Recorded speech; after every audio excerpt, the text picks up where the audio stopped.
Ready to start?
So, everybody's attention, so ready to start the regular school board meeting for Mount View Local High School District. I'm show at 7:07 p.m.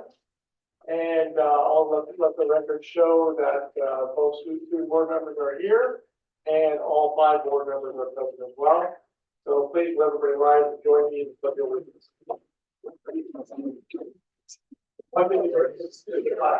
Of the United States of America, and to every republic for which it stands, one nation, under God, indivisible,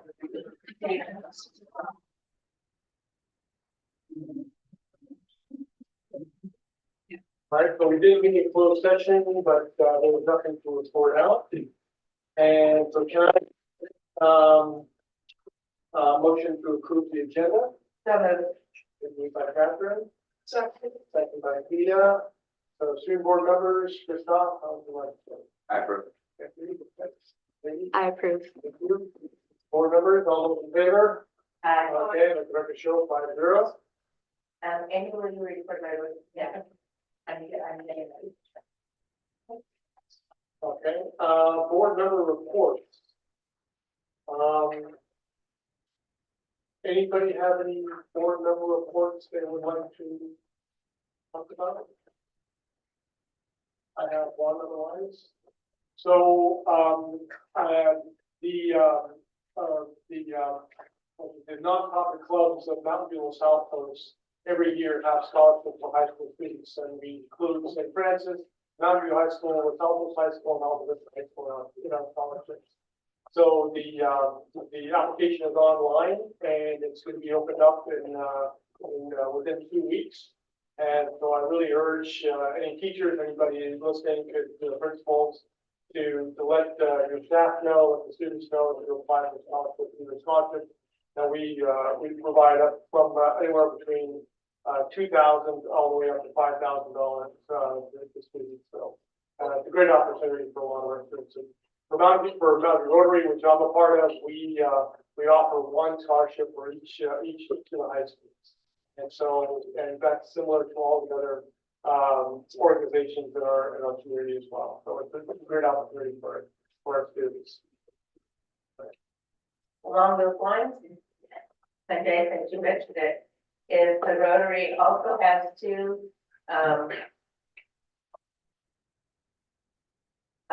activities that we do with the high school students. One is called RILA, which is a leadership camp in the I forget, I think it's the end of June, I look it up. And we also support that and send a couple of budding leaders to that our Rotary does. This year, it would be one from Alta Vista and one from Mountain View High School. That's a wonderful opportunity. And then also we have a speech contest. And we're working with students that want to be in our speech contest, and they will each get an award of an amount of money if they win the speech contest. So there's several activities for the youth to do in the Rotary. I also wanted to mention that at Wellness committee that we have with the whole community. It was a really great one this last time, and a lot of good sharing between parents, leaders of other organizations, some organizations I didn't even necessarily totally know about, but they're all supporting youth. And we also have another organization locally, that challenge team that supports youth from all different angles, health-wise, mental health-wise, social services-wise, school district-wise, everything. So a lot of good organizations around to support us as well as what we do here in the district ourselves. Right, thank you, Catherine. So Catherine and I also attended the Family Partnership Council, which is a council consisting of administration and parents like yourselves. Michelle Besnay, who's sitting in the front, accepts applications. I don't know when they are open, but I know she's always looking for, when the applications are open, she's looking for a cross section of the community. And obviously, quarter of them graduate every year, so we're definitely looking for parents when the applications are open. And this time we had Dr. LaSalle from Orinda talking about the challenges that Latino students face. So we talked about that, but each time is a specific topic that we talk about. And the nice thing about it, for me as a trustee, I felt here among my fellow board members, but I get to have a table talk with members of you, and you get to talk with other members of the community. I'm randomly assigned a table by Michelle. So I sat next to various different people throughout my time on the Family Partnership Council. So I would encourage any of you who are interested, since Michelle is here, to talk to her about it, and indicate if you're interested. Michelle, let me know when the application is. So anyway, thank you, Michelle, for all your hard work on it. The other thing I want to say is, I know a lot of times what we talk about up here, we know all the school language, and sometimes I know it can, there's a lot of acronyms and things like that. Michelle does not use acronyms. She explains things in plain English. You can go there never having read a board's packet, which I know most of you who are watching this or sitting there have read. But I think that's important to know because, that is a higher level than most people are willing to participate. But Michelle really breaks things down into what we're actually trying to achieve, because we're at a very high level. We don't get into the details, but Michelle is willing to discuss that. If we're covering this one topic, it's much easier to do it. Thank you very much. Thank you, Councilman Peter. Appreciate it. Next, the student board member reports. Christoph, you want to go first? Although we are just in February, MVHS is already bustling with activities to prepare for the new school year. MVHS's ambassadors have been giving tours to ninth grade families to try and ensure they experience the smoothest transition possible going into high school. Another important event was Advisory Week, which was a huge success put on by our counseling department, teachers, and staff to help students pick the right courses for them in the next school year. Throughout the week, Teachers would help students understand the classes available to them, and the counseling department has put on many helpful presentations for juniors and seniors getting ready to graduate. Mountain View also hosted 8th grade parent night, which was a huge success with tours put on by ASB and ambassadors. Parents were shown around our school and were also able to get a glimpse of school life on campus with elective fairs and campus tours.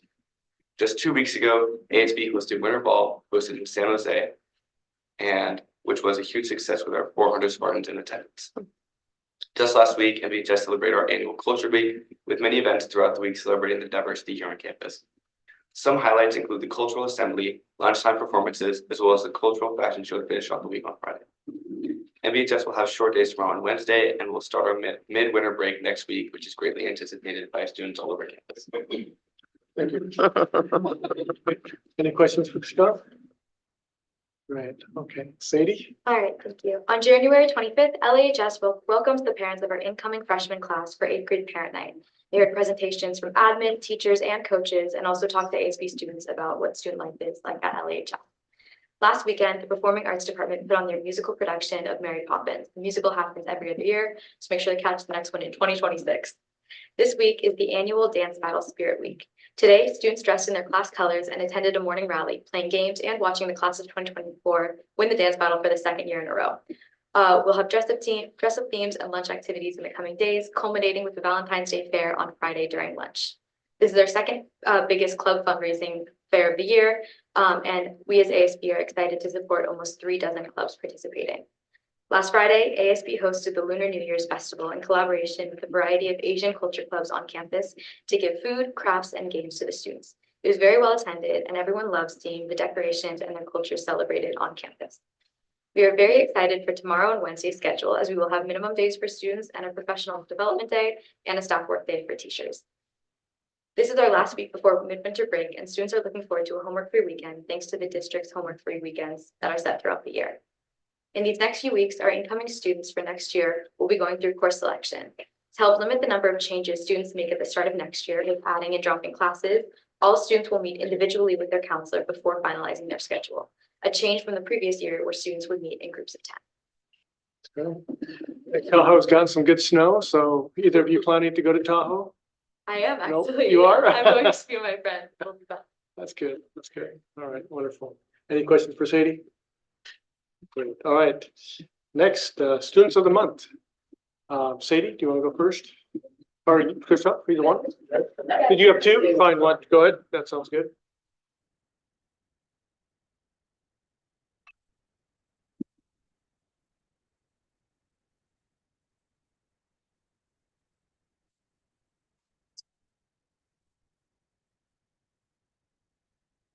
Iman Zia is an exemplary student at Mountain View High School, embodying the spirit of leadership, compassion, and dedication, making her an excellent choice for MVHS's Student of the Month.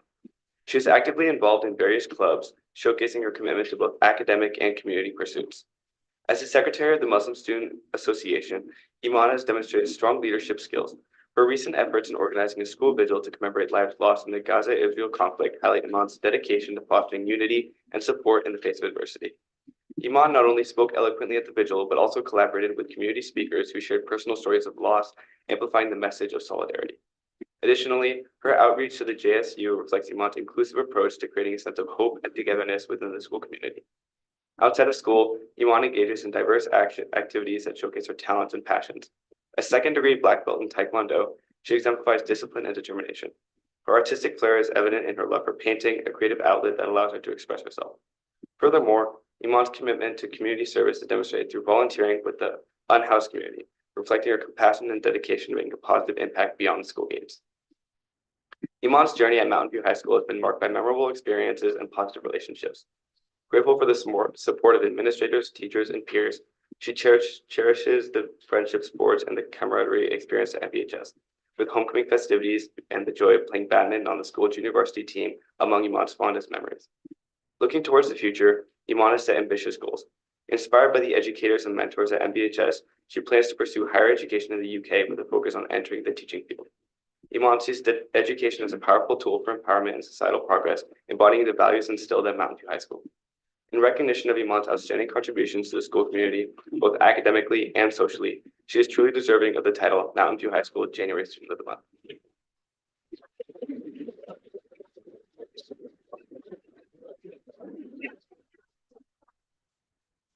So as customary for the student of the month is to answer some questions from the board. So I think the board will have some questions for you. So please. I was wondering, the reasoning for going to the UK for your higher education? I think, wait, is this on? Like, maybe. Okay. Yeah. I think one of the reasons why like UK is because I researched the education programs there, and I think one of my greatest passions is becoming a teacher. I love working with kids, and so yeah, that's one of my main goals. Any other questions? Congratulations, Iman, for everything you've accomplished and particularly for helping make Mountain View High School a welcoming environment for many. What are you considering teaching, if that's the career path you're looking to pursue? I think I want to go into like elementary school teaching, so like teaching a little bit of math, science, history. I think just the joy of working with kids, and I think all of these mentors at Mountain View High School have inspired me to go into teaching. So that's one of my greatest passions. Thank you. Thank you. Congratulations on all your many activities and as Meg said, helping make Mountain View High School a welcoming place. I had a question about your work with the unhoused. Yeah, so every Saturday I volunteer at San Jose. I distribute food for the homeless people and also clothing, and yeah, I just provide support for them. So what made you choose this location in San Jose? I think because there's a lot of homeless people there, and I think they just need the support. And like for me, one of my greatest passions is helping others, and like whoever it is, whether it's like students, like homeless people, I think that's just what I like doing, and that's what makes me unique and different. It's amazing. Thank you. We're lucky to have you. Thank you so much. So I have just one comment. I think it's amazing to read, so after the conflict in the Middle East, you've decided to organize some efforts here, but also that you outreach to the JSU community. So tell me, what did that teach you? I think, yeah, definitely. Basically, my whole goal was to create unity between both sides. I didn't want any division. So I wanted to invite the MSA, we invited the JSU to have the opportunity to speak and to share their personal experiences, because we wanted to bring both sides together, because I saw that both sides were hurting, and I didn't want just this to be Palestinian or Israeli. I have Palestinian, Arab, and Muslim friends. I have Jewish and Israeli friends. And so I wanted all of us to kind of join together and hold hands. And that was the goal of the vigil. So, yeah. The world needs more people like you. Thank Absolutely. you. So thank you very much. Thank you so much. Are your parents or someone here?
Okay.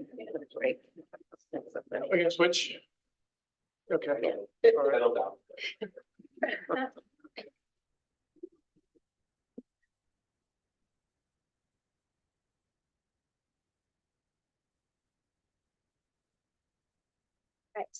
Los Altos High School is excited to name Melanie Marin Martinez as our February Student of the Month.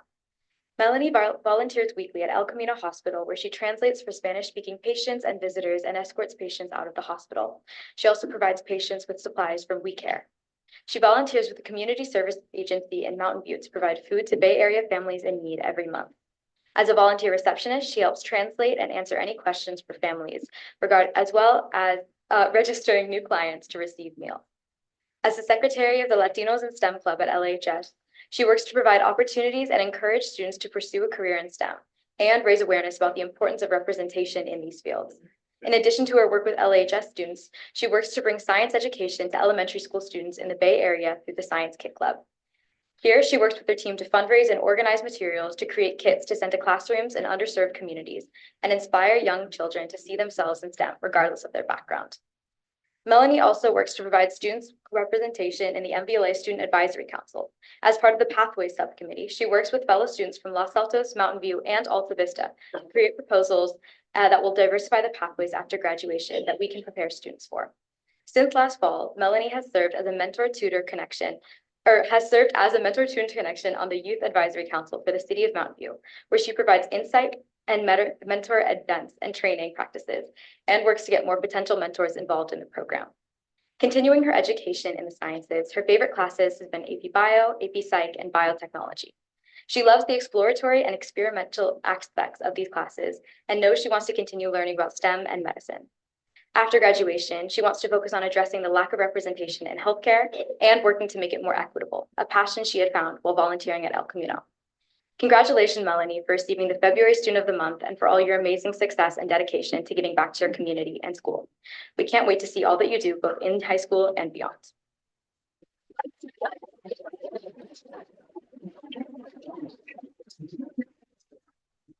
Okay, I think board members have some questions for you. Who would like to go first? Go ahead, Phil.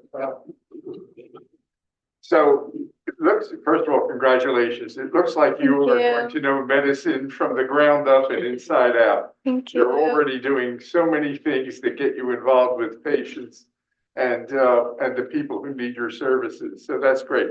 I'd like to ask you a little bit about the kits that you prepare for students to inspire them to follow a STEM course. Have you ever used any of those kits with the children? I have not. We usually just send these kits to children around in our community who have underrepresented backgrounds in STEM. But I personally haven't used them. I've just packaged them and planned them out. So you're a distributor. Yeah. Okay, Yeah. good. Well, that's very useful. But they're Thank you. very fun. There's like slime kits, a bunch of other small activities that kids can do. They're very Very fun. good. Thank you. Yeah, Melanie, I want to thank you for all your work that you're doing to bring awareness and increase representation and in the STEM. There's quite a need for that. And my question is actually related to something we were discussing earlier today in one of our data sessions. There is a need to have more Latino students in a lot of our AP courses. And Yeah. I see that you're taking AP Bio, AP Psych. And so I would love to hear from the student perspective, what do you think as a district we could do to help increase the number of Latinos taking APs? Based off what you think some of those challenges are. Yeah, I feel like a lot of that is making sure that we get the support that we need and making sure we're also encouraged that we are able to, do these classes, but also about making sure that we're taking classes that we're actually passionate about instead of taking the classes that the students around us take or just that classes that are like easiest.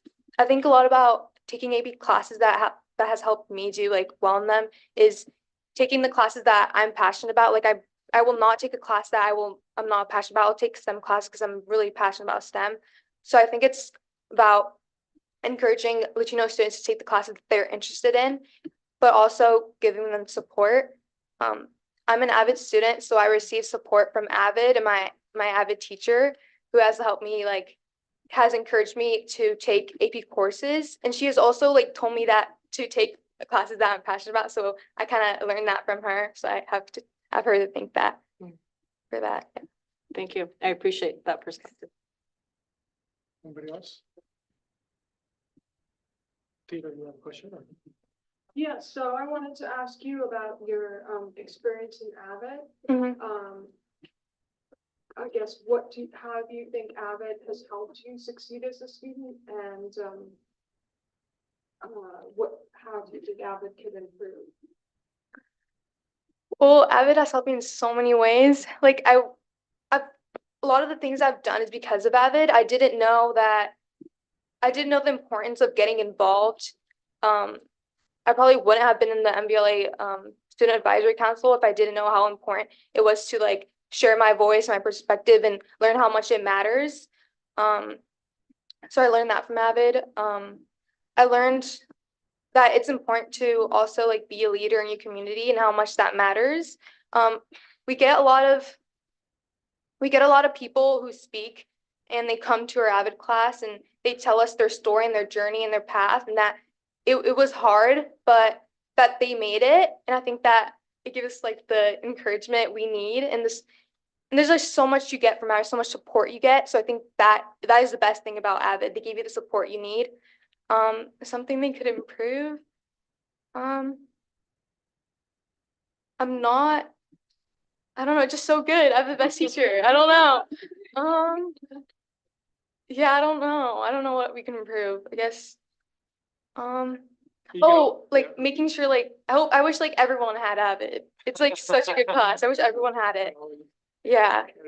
That's good. Good feedback. But, So, Sanjay, may I say? oh, okay. I don't necessarily have another question because the other questions have already been so good and your answers are so good. Just want to say congratulations. Yeah. You're such a well-rounded, engaged person, both academically and for the community. It's amazing. Thank Thank you for all you. you do. Thank you guys. So do you have anybody here? Family Oh, my or parents, friends? my family, yeah. Yeah, great. So we'll take a picture.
Mountain View High School is proud to honor Montserrat Hernandez Estevez as our February Student of the Month. With a passion for both the arts and community involvement, Montse has made a lasting impact on campus through various roles and activities. As a student leader in the MVHS Ambassadors Program, Montse shines as a committed member of the Multilingual Learners Committee. Monte's dedication extends further as the co-president of the Mecca Club, showcasing her leadership and advocacy skills. However, Monte's talents don't stop there. She brings the school to life as a camera operator for the Next Week Now broadcast announcements, creating a dynamic and engaging atmosphere for the MVHS community. In the realm of performing arts, Monte has left an indelible mark, serving as the camera operator for the last school play and currently spearheading projections for the upcoming spring musical. Beyond the school walls, Monte's heart for service is evident in volunteering at the Mini Cat Town, a cat adoption center. Balancing this with a love for photography, especially capturing the beauty of nature, Monse finds joy in moments shared with friends or spontaneous photo sessions. An avid reader of fiction and poetry, Monse also values personal creativity, spending time writing, drawing, and listening to music. Reflecting on the best memories in MVHS, Monte cherishes the experience of working on the last play, her last summer as a student worker at MVHS, and her fulfilling role as an ambassador. Building connections with peers and contributing to positive changes in the school community through the ambassadors program are highlights that Monte holds dear. Looking towards the future, Monte plans to pursue a career in film following graduation. Despite uncertain plans, there's a desire to explore the roots in the Dominican Republic before embarking on the exciting journey of college life. Monte's passion for learning, community spirit, and commitment to artistic expression make her a well-deserving student of the month at MVHS.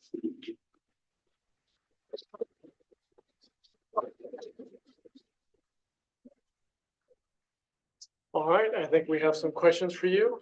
Would like to go first? I'll go. The camera, how did you get first interested in the camera?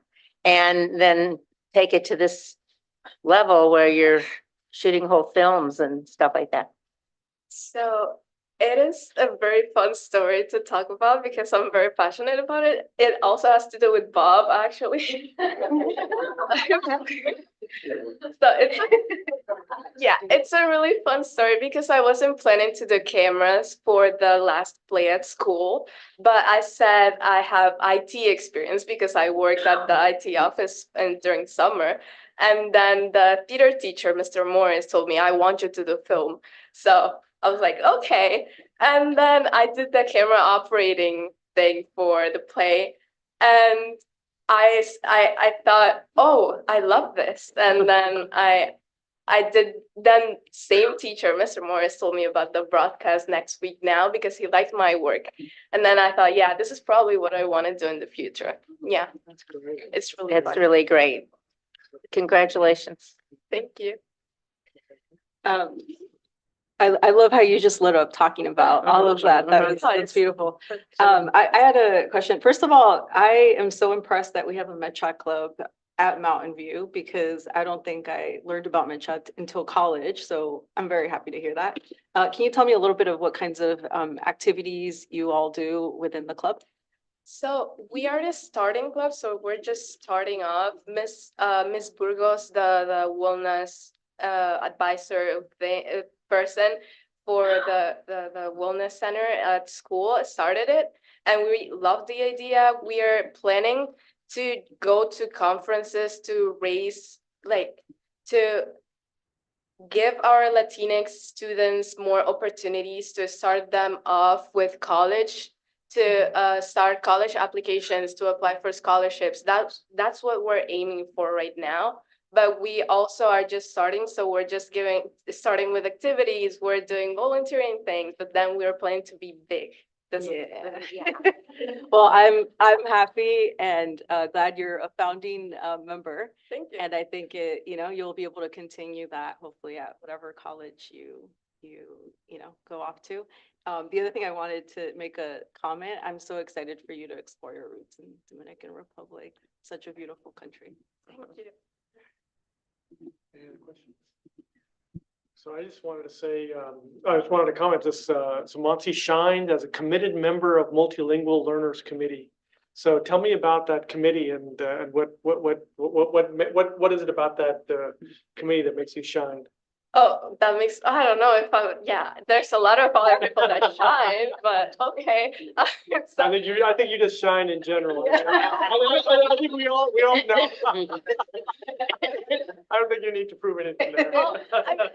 all people there shine. Ambassadors is just so great, but that's not the point here. I just talk a lot, but there is so multilingual learners. I've been in that committee for 2 years and I love it because I myself was an EOD student freshman year. Now I'm a junior. So then I started doing, you know how ambassadors do presentations at school. I thought that's what I want to do. I want to help people that also struggle learning English.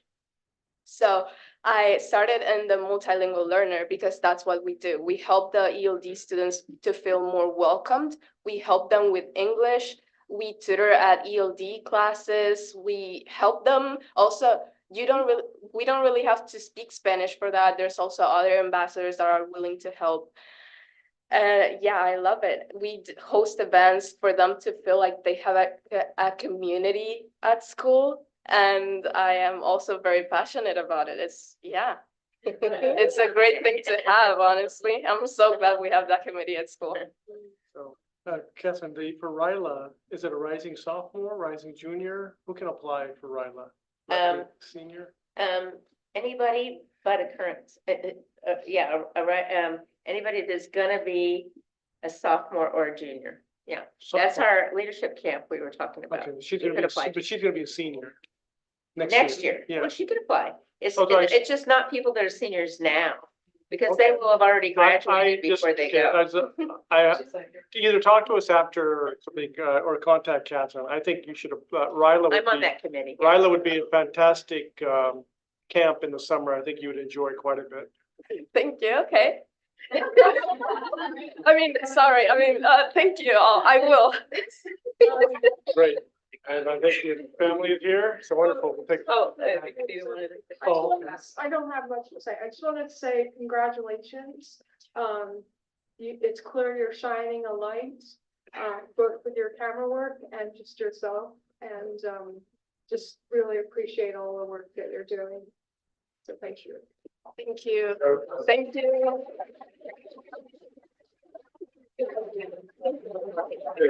Okay, you're gonna have. I got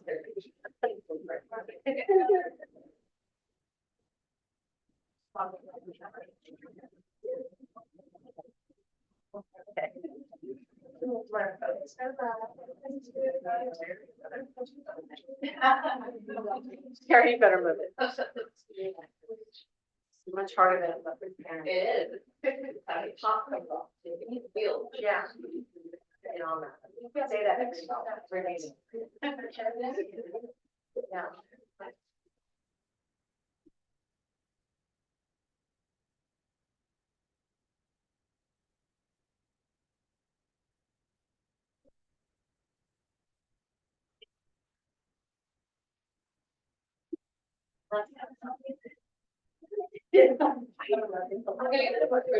Thank you. That's lovely. Perfect.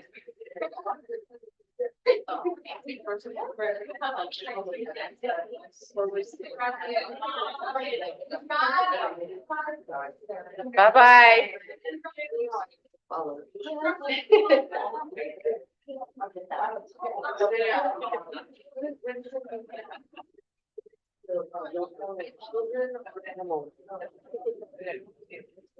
I know. Okay, next, the superintendent's report. Dr. Ware. All right, thank you. First of all, what wonderful students we have. Just great choices, and they did such an excellent job of answering questions and great questions as well. For those of you who were not here at 4 p.m. Today, we had an amazing presentation, our second half of a presentation on our data report. And that is available online. And thank you to Terry Fott for your presentation. Very thorough and comprehensive and thoughtful. All right, so as you can see, it's that time of year. We heard about pep rallies, and now you can see these are the eighth grade parents pepping and getting used to being in our high schools. As we follow our pillars of academic excellence, equity, and engagement, you can see here some pictures of some of the activities going on that give good examples of all three. One thing, you heard one of the students was on our Student Advisory Council. They are all amazing. Two are right here in front of me. And you can hear the comments, and I appreciate you asking for opinions, because each time we have this meeting, I learn more about how we can improve. And I'm just grateful for that exchange. Here they allow me to have a few precious moments at the beginning of each meeting to ask them topical questions and advice on how to solve problems. So here we are. As you can see, Sadie and Christoph are chairing, and I'm asking, I think, how to solve some world problems there. Also, as was mentioned in one of the board reports, we were fortunate enough during our Family Partnership Council last week to host Dr. Robin LaSalle. And she really gave us the message to just remember that our role is to prepare for every life option and help all students to prepare for those options. And you can see here, as was mentioned, tables for table talk, a presentation that had wonderful up-to-date data, as well as an important message, and really gave us an opportunity to think about, our systems that are in place and how to improve them. And she always comes with a lot of humor as well. So we were very appreciative of her message. The meeting usually ends at 8, and so there were people that we were flicking the light on at around 9. I won't mention any names, some of them are right up here, but it was really, it was fun, and appreciated her presentation. It was very thought-provoking. Wanted to also share, we've had a tip line for a while, and we now have, once again, on our websites, an opportunity for students or others who have a report, something they want to make sure that they share with us that is urgent, and so we will have that on the website. I do want to say that really the best way for us to solve our urgent problems are when you call us or let someone you trust know directly. Then we can follow up and get more information from you personally. But this is one other way that we want to be able to reach out. Also, on the fiscal side of things, we had a bond sale. And we had it last week, as a matter of fact, and we sold the last portion of our bond that's for our construction projects. And the sale was for $27 million. And because we are AAA rated, which is the highest rating, we are able to not only have high participation, a lot of people interested in purchasing the bonds, but also we have a lower debt for the taxpayers to pay in order to receive that money. And so the money will be released while we're on break, and we look forward to completing our final projects and looking forward to seeing the completion of some of the things that are in process. Another exciting program wanted to share around career technical education. MVLA and Stanford School of Medicine's Department of Surgery, they're launching a new health careers program.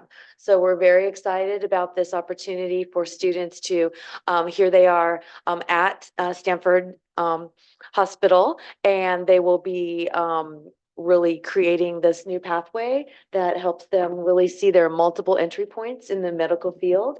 And so thank you to Amber Woodward and the foundation who funds the CTE position, but we're very excited about this healthcare careers pathway.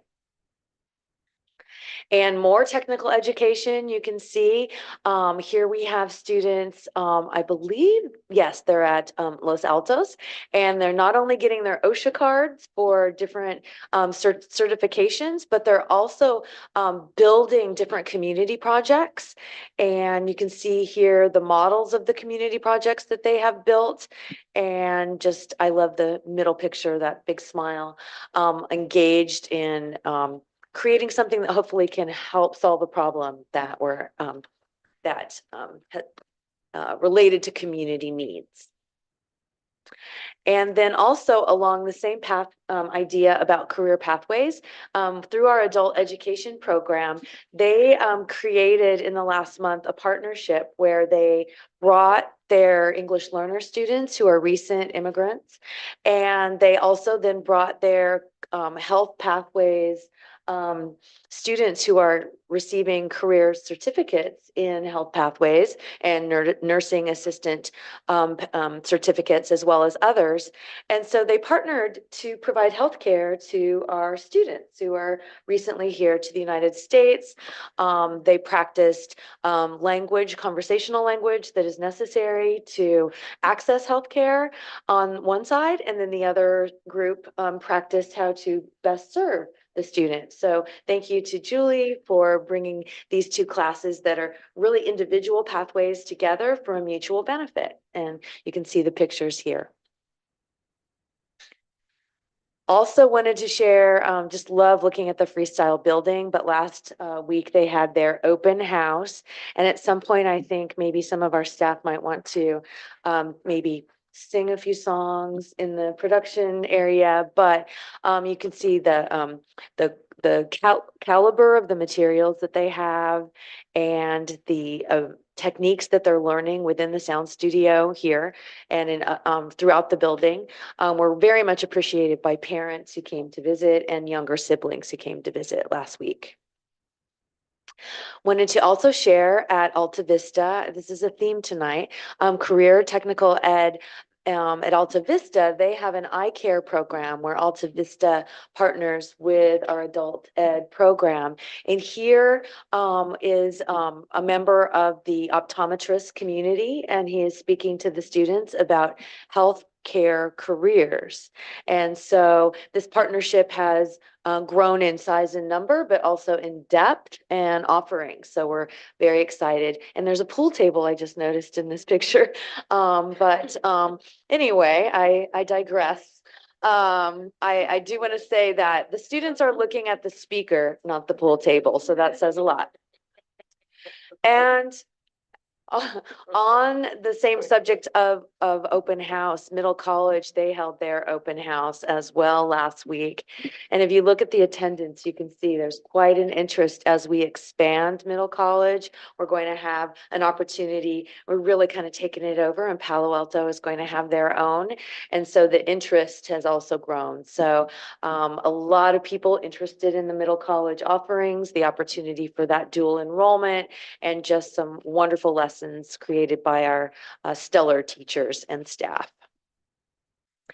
And then back to the pep rally. You can see this is the 8th grade parent night, and the mascot is out in full force. And tables gave parents and students opportunities to ask questions and participate.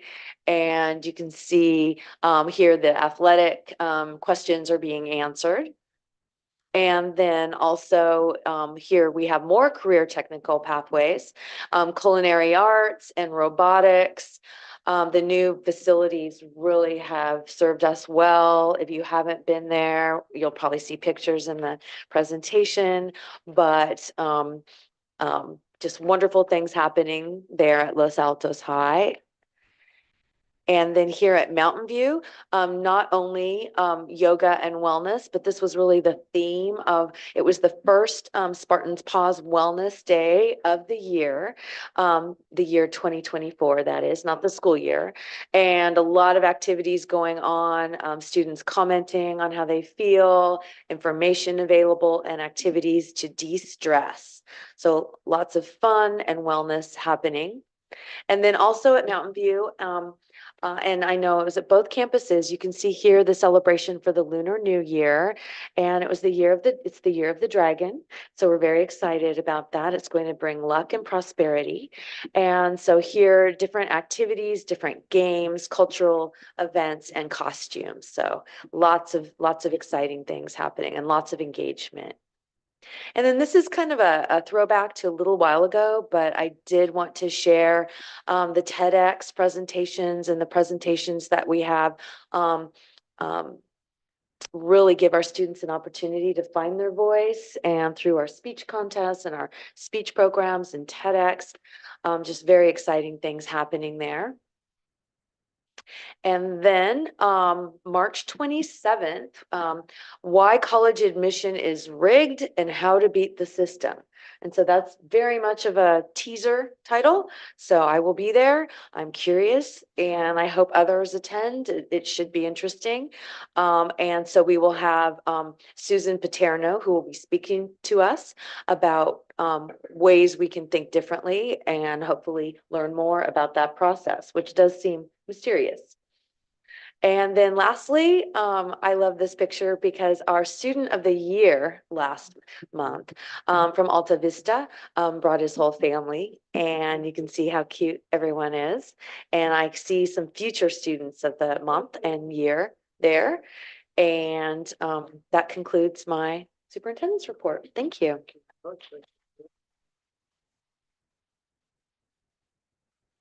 Any questions for Dr. Meyer? That's good. So, next is communications, this organization, do we have any communication? Nothing, okay.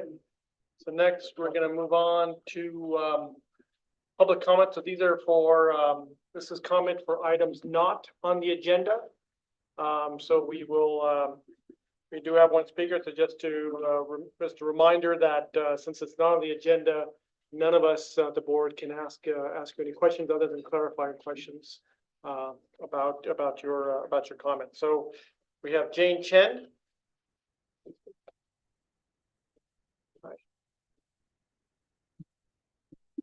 Hi again. My name is Jane Chen. I'm a pediatrician, and more importantly, I'm a mother of three. My middle child has disabilities. And I wanted to comment about the comments made by the special ed department at the last meeting, where the special ed department explained that the reason for the lower inclusion at Mountain View Los Altos is that the students have individualized plans. And as we all know, we're comparing school districts, and we're comparing counties, and we're comparing states. So within our county, MVLA has one of the lower rates of inclusion. And then as a state, California is one of the lower inclusive school states in the country. So in 2019 to 20, our inclusion rates were 41%, dropped to 36% in 2021, and then in 21-22 it was only 39%, whereas in the county it was 55%, and then in the state 58%, whereas in the nation it was 67%. So overall, we are low. And her point was that it was because we have IEPs, but as you all understand, all the districts have IEPs and all the counties have IEPs, and IEPs are for it, we are counting IEPs throughout the country. So every student who's in special education has an IEP, and the difference is how we include. And why am I making such a big point about inclusion is that it's not only academically helpful to the people who have IEPs, but it also helps the non-disabled students. So of course, people who have undiagnosed disabilities can also benefit from some of the accommodations for students with disabilities. And of course, it's not just the academic part of inclusion that is important, but also the social aspects. And so, as you know, students benefit, but the students without disabilities benefit. We are all going to get disabled, every one of us. So speaking as a physician, we know that as we get older, at least 10% of us will have dementia. 20%, 10% will have dementia after the age of 65, and 20% of us will have, cognitive impairments, and, heart disease is basically going to affect a large majority of our, of everyone. Oh dear. But the point being is that when we know how to treat people with disabilities as our neighbors, as our community members, as they are our community, it benefits us all. So we do need to have better inclusion rates in this district, and we can do it. So I believe this is something that our community can do. Thank you, Jen. Okay, now we'll move on to consolidated motion. But just to note, there are items already pulled and consolidated. We'll go through for those items later, but we can look to approve the ones that are not pulled. Can I get a motion? I motion to approve items 15.1 to 15.14. Moved by Theta, Second. second by Esme. Sadie, have you Vote, I approve. okay. Christoph, I approve. great. Board, all those in favor? Okay. Passes 5-0. Great, thank you. And so moving on to the pulled items. 16.1, public hearing for Mountain View Los Altos District. So here we're gonna have a public hearing. So we're gonna open up the public hearing. No, it's pulled. Oh, you pulled it, meaning it's pulled out of it? Oh, not pulled to be discussed. I thought it says pulled for discussion.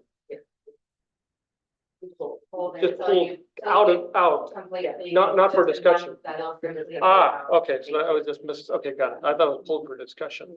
Got it, okay. Never mind, forget the.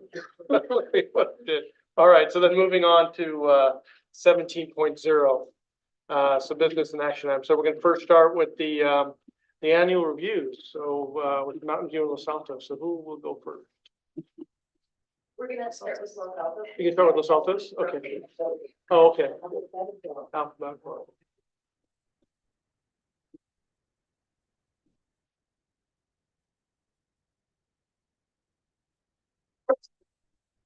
It was under this.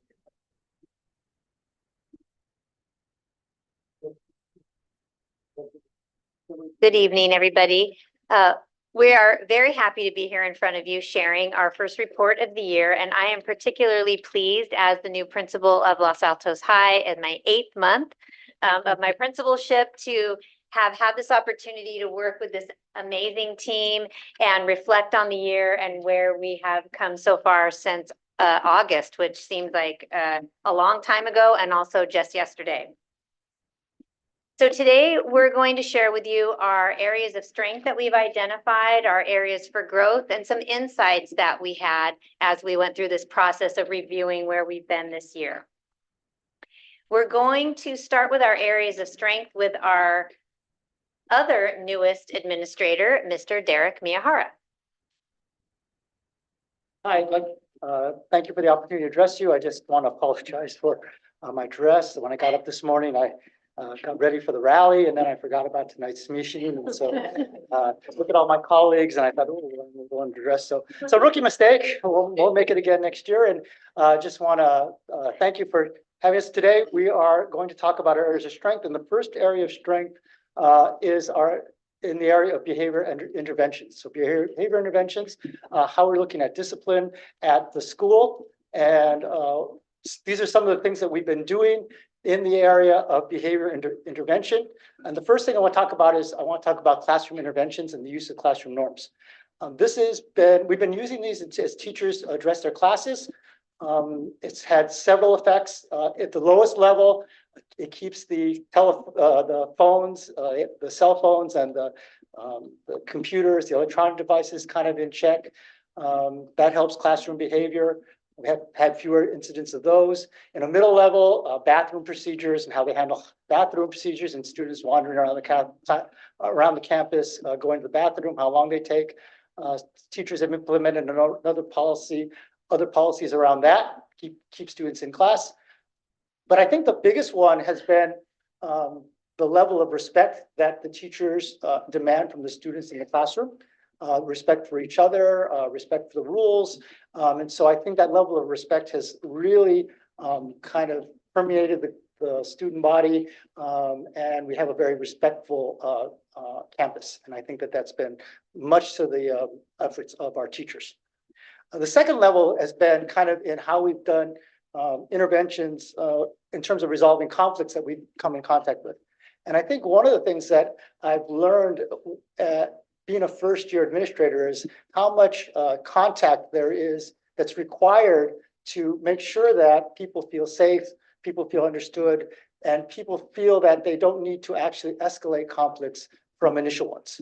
And so every time that there's some kind of conflict, and we become aware of a conflict, people are brought in, we have conversations, parent meetings, notifications, we do conflict resolution, we get the students together, we try to make sure that small conflicts, arguments, raised voices on the quad, don't wind up being larger conflicts, and we enlist the efforts of the parents to help us in this. So every time we bring people in, we're contacting parents and making sure that they're aware of what's happening on the campus. And so this has really gone a long way in helping to make sure that things on campus haven't escalated. We also use a number of conflict resolution techniques to bring them in and make sure that our students understand what is appropriate behavior and what is inappropriate behavior in the future, and applying consequences to make sure that they behave appropriately. We also use restorative practices, try to get students to kind of address the harm that they did. That's also part of the conflict resolution process. When we bring them in, we also have a number of interventions we can apply, which include ASAP, the After School Accountability Program, which is in the Wellness Center with an adult. We can bring them in. They have them work with an adult in the Wellness Center. And we also have Ripple Effects, which was brought to us by William Blair as part of the wellness effort, which allows us to do some social emotional learning with the students via video. I like to think of it as Keenan training for the kids, so that they can get some learning on how to educate the kids on how to behave appropriately. And it's been working. It really has been working. And finally, we brought in student support specialist who's been working with the mental and emotional needs of our students to also help kind of resolve conflicts, make sure that they don't escalate. So I think the major emphasis on all of our behavior interventions has been to make sure that small things don't escalate into larger things, right? And that's been proven out in the data. We've seen the data with when we have out of school suspensions. We went from 31 in 21-22 to 46 in 22-23, and up through the first semester, we've had 4. And I think that that's been a testament to the efforts, the time and energy that folks have put in on the part of the administrative staff and the teachers to try to make sure that the campus is a safe one for our students. Okay. We have behavior events. These are non-suspension events. We've also had a reduction in those from 286 to 228 down to 76. And so we've really been able to try to get issues addressed early and keep them from multiplying. So finally, we've been looking at different types of other interventions. We've seen that our detentions have been reduced. Our conflict resolutions, where we didn't have conflict resolution as a category in 21-22 or 22-23, we see it as it shows up in 23, where we've used conflict resolution techniques to resolve the issues that have been happening on our campus. And I like to say that there's an increased number of conversations with students and parents. So one of the things about this data is that this data actually only represents the number one thing we've done. And usually in most cases where we're talking with students, we've done multiple things. And so, for example, in the data, I know for this year, every time you see that a student has been issued a warning, there's also been a parent contact, right? So we just list the warning because that showed up first. We've also done a parent contact. Does that make sense? So every time we've seen a student, we've made a parent contact. And so I think that kind of connection with the parents know what's going on with their kids. Parents are helping us with this effort. We're letting them know what's happening. I think has made the campus a much safer place, place where students can learn, grow, and thrive. So our next part of the presentation, I'm going to pass off to Mr. Nicholas Beckford. Good evening, everyone. The second point of pride we want to talk about is the sense of community on our campus and our efforts, old and new, this year to strengthen that. Some of you may recall it was a little over a year ago, the administrative team came and presented to the board, and we called out culture and community as one of the highlights at that time. And the reason first and foremost that we wanted to do that is to let the board know and the Mountain View Los Altos community know that 14 months removed from the shift to distance learning, campus life was back in full swing. And that was thanks largely to the students who were quick to get involved. Athletics participation was back pre-pandemic levels. Students were back at it, forming clubs and creating the safe spaces and programming that make the campus feel a home to students. We also want to reassure you all that the one constant through all of that was really the school's constant focus on connection and engagement. And so there's a lot of work going on behind the scenes at the site and support from the DO. And staff to make this possible and really bring, again, campus back to life. And all of those collective efforts were reflected in school connectedness scores that I think the district and the school certainly should be proud of, which well exceeded the state average, and which in simple terms means our students feel cared for and like they belong on our campus.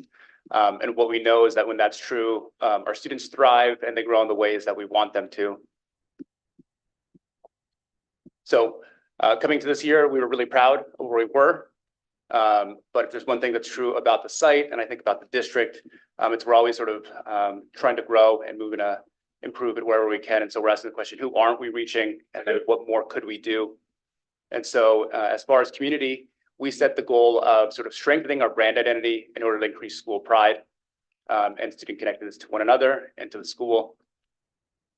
You know, the value of brand elements like colors, logos, mascots, and sort of building the diverse, cohesive community we want really can't be understated. And we recognize that as an area for growth. And so this year we set about really trying to get that across the board and making the campus sort of as blue as possible with the logo in as many places as possible. You know, these elements can create excitement for the students. They get them involved. It creates sort of this positive feedback loop where they're excited, they get involved. It just feeds into, again, fostering this type of community that we really want. And so here are just a few examples of what that looks like. That far left picture is what we call an LHS Connect poster. I believe Suzanne made it a few years ago. It had some like pastel colors. We redid it, redesigned it, made it blue, added a logo, plastered it everywhere. I think it looks better. I really want to give kudos to the Mountain View team. I think they've been really good about this. And so we're playing a little bit of catch up here, but we're really, wherever we can, trying to get the logo out there, be a little more consistent about fonts, colors. Staff all decked out in blue. The goal next year is to have all our incoming freshmen in blue shirts to make it really easy to participate in our spirit days. So yeah. We've also been really trying to get our mascot out there. It's gotten more exposure this year than ever before. I was really pleased to see it in your picture. Then I'd love to have that picture because I like the angle. So we're having the mascot everywhere we possibly can. Far left is back to school. You see students getting registered and picking up the materials with a big eagle, 12-foot eagle looming over them. Bring it out to different events that the students organize, or HB organizes rather. So it's there pictured with the winners of a spike ball tournament. And then of course at games. If you were fortunate enough to be able to go to the parade back in October, you would have seen the mascot walking down, leading it with Tracy, waving to families. And then if you're fortunate, even more fortunate to actually see it coming back up, it was really fun because the eagle was stopping and taking pictures with future Los Altos High School students. Yeah. So, you know, organizing all of these things is not effortless. It takes some planning for the student who has to sort of cook in that suit. It takes a lot of work. But I think we all undertake it with the sort of shared understanding that these symbols and all these different contexts, again, create excitement and reinforce students' sense of attachment and pride in their school.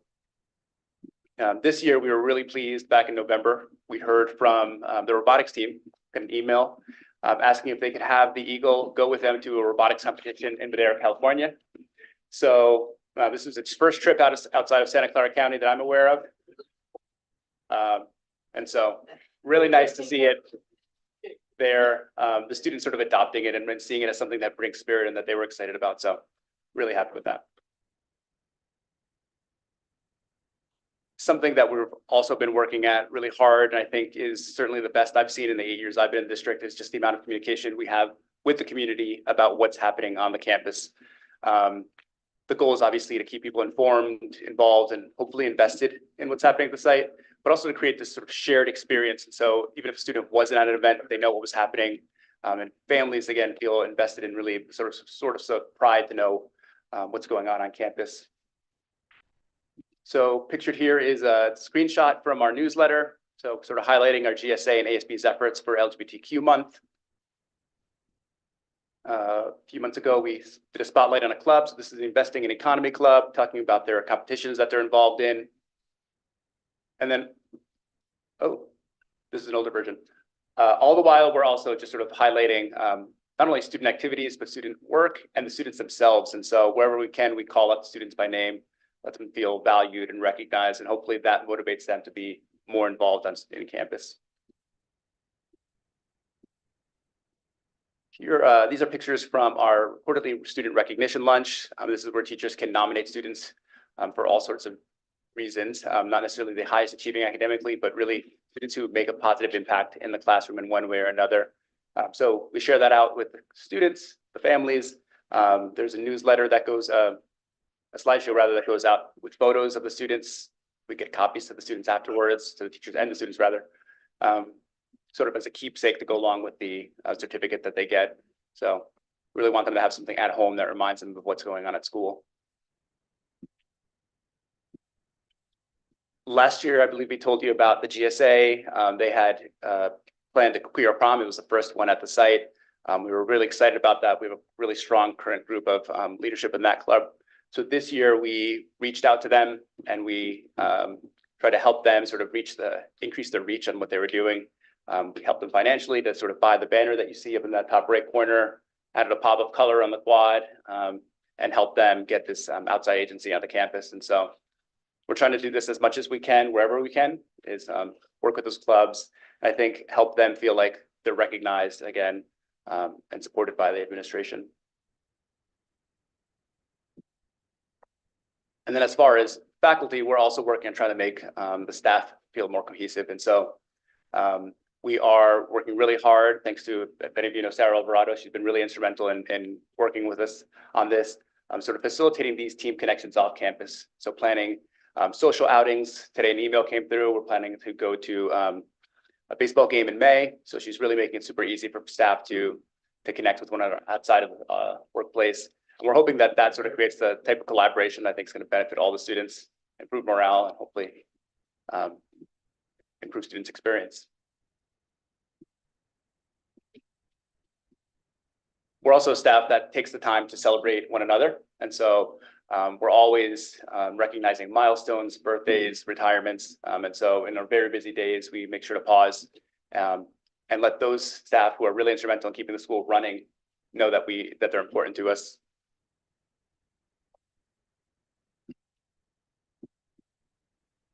And we're also trying to do things throughout the day that are helping staff come together. And so one of the big changes this year is staff meetings have moved out of the theater and into one of our multi-purpose rooms. So instead of having everyone facing forward, they're sitting across from one another, they're getting up, they're moving around. We have all the staff do a survey afterwards, what says what worked, what didn't work. The feedback on the icebreakers was not universally positive at first and probably still isn't, but just want to give you a sample of the type of comments that are coming through. So love the culture building, like it's less focused on announcements, more on community, good sense of community. And then this one, the community buildings continue to be really good. I usually don't bother getting to know people outside my department and I'm actually enjoying it.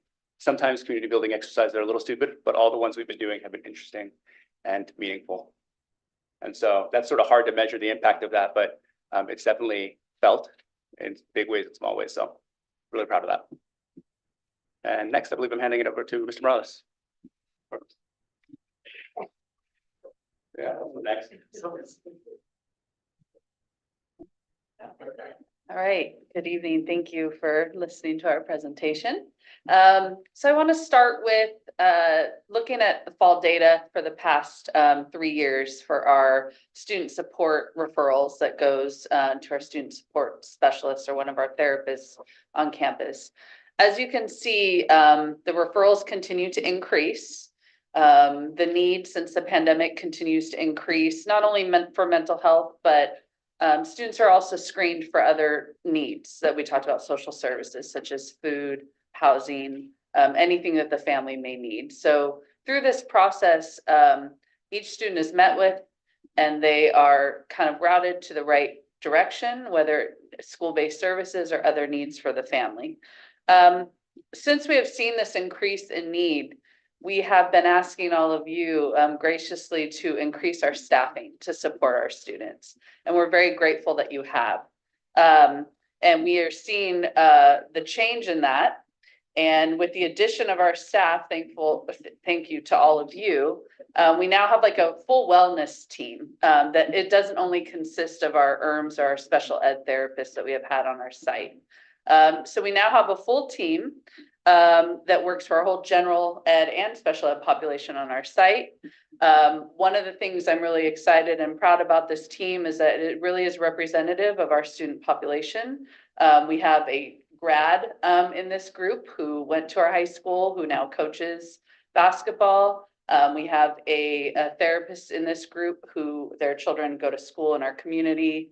And we have bilingual therapists up here that really can connect with all of our students. And so I'm really excited to finally have the number of people on a team to truly be able to support our students, not only with like the one-to-one therapy that we've talked about, but more in a broader sense that they're able to put on activities and events that support the whole student and that more students have access to. So I'm really excited about that. And again, I want to thank you all for that because we couldn't have done that without your support. In terms of our Eagle Escape, which as you remember, the students came up with that name. And so it continues to thrive on our campus. You know, there's many events that are put on. So we had to kind of re-image our old copy room, our teacher workroom. And so the team spent a long time making the space look nice and clean and organized for kids. And also just a place that feels safe and welcoming. And so this is actually an event we had recently where it was, what do we call it? A fondue event where students were able, we had strawberries, they were able to have chocolate on the strawberries and just be able to connect with other students in our wellness center. So this is just one of the activities that happened recently. Last year we were tasked with let's try to open this wellness center. Let's do a pilot wellness center. Thank you, Dr. Meyer. And so we took that challenge on and we went and toured, we formed a group and we went and toured other campuses in our local surrounding districts to see what they were doing. And from there, we tried to open up our wellness center. And as you can see, in the spring of last year, when we opened, we only had 94 visits. Duplicated means that one student could have gone in 5 times and counted as 5 times. So we had 94 visits last spring, and you can see we've already multiplied that by 5 so far this fall. So we're really proud about that it's reaching out to more kids. Again, I think it's due to the staffing. We now have someone that's able to be in that center that connect with kids. And then therefore they're able to put on the events that we talked about. So we're really excited about that. We also listen to the feedback from students that come in there. You know, what kind of events do they want to see? And we meet with students regularly to talk about that. Looking at unique visits, here we break it down by grade. And so as you can see, it's a pretty nice mix of grade level that's entering our wellness center, which is good to see. 10th and 11th graders seem to be a little bit higher than the rest. So we got to work on how do we get more freshmen and seniors. It's kind of interesting on the 2 tail ends. How do we get them into our center more? I will say though, this does not include the many tours that the team has organized to have students that have come through. So we really targeted certain classes such as AVID, our ELD classes, our freshman PE classes, positive psych, SCL, and some of our other classes that have come in toward the center and at least know where it's at. They know a face that they can go to when they need that support. And so this data does not include those tours. It also doesn't include our big, massive events that are more of kind of the food events that we've had, like the one I showed before, where we have hundreds of kids that walk in and participate in that, and we don't necessarily scan those in. So it doesn't include our major events. This is just kind of our day-to-day visitors that come through the Wellness Center. The one thing I'm kind of excited about, but I was a little bit nervous about, was who's going to enter our Wellness Center. You know, we talk a lot about who feels comfortable on our campus getting support from people, especially when we're talking about mental health. Who understands that? How do people know who to go to? How do people know when they need support? Or if they just need a space, we go back to community and belonging, like I just need a space to be. And so I was worried, oh, who's going to use this center? As you can see, it is, again, a nice cross section of our students on our campus that looks like our student body. And so I'm really excited about that students are entering and engaging with the space.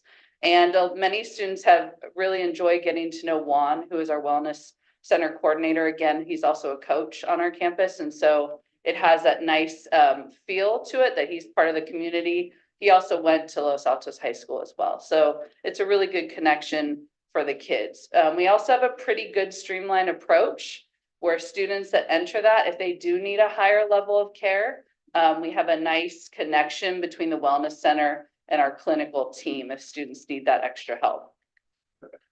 And like I said, more people involved, more staffing, we were able to put on more activities, which is really what this is all about, right? We wanted to get away from one-to-one therapy for everybody because we can't do that. And so we really wanted to meet kids where they're at, have fun activities, have engaging activities that talk about wellness and not necessarily just clinical one-to-one therapy. And so my clinicians, along with Juan and the Wellness Center, have created many different activities that happen throughout the day. So students said, we don't want things just at lunch or just after school. We'd like things during ACT. And so we've tried a combination of all of those. And then students have a choice as to when they want to enter the Wellness Center. They're very well advertised. They go into our Eagle News, our Eagle Community News, and obviously flyers around the campus. And our Wellness Center team meets weekly to plan these events. And like I said, it's a variety of events from food, as you can see, the treat yourself in the middle. They worked closely with our culinary class to prepare these cookies for kids. And that really got people out into the Wellness Center. And then, you know, there are things that parents request, right? The self-regulation stations is just really about, you know, mindfulness and being able to, you know, have coping skills and tools when you are maybe stressed out, when there's a nice regular group that attends those. And really, again, just forming community and groups within our Wellness Center. Take Care Tuesdays, it literally does happen every Tuesday. And there's a nice group that comes in along with a new rotation of students. So we have more and more activities that are going on, and we're really, really proud of the center so far. So thank you again for helping us have staffing for that. And I will now pass it back to Tracy.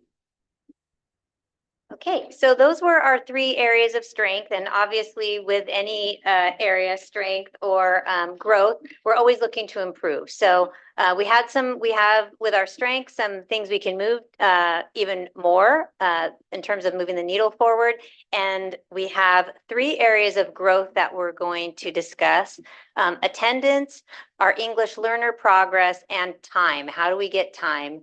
Specifically collaboration time for our course teams. So we have already some next steps in progress for these 3 areas of improvement that Mr. Morales is going to explain in more detail, but really we're looking at new interventions for students. We're looking at English support services and personnel for English learners and shared prep periods for students. Okay, sorry. People keep forgetting me tonight. I'm back.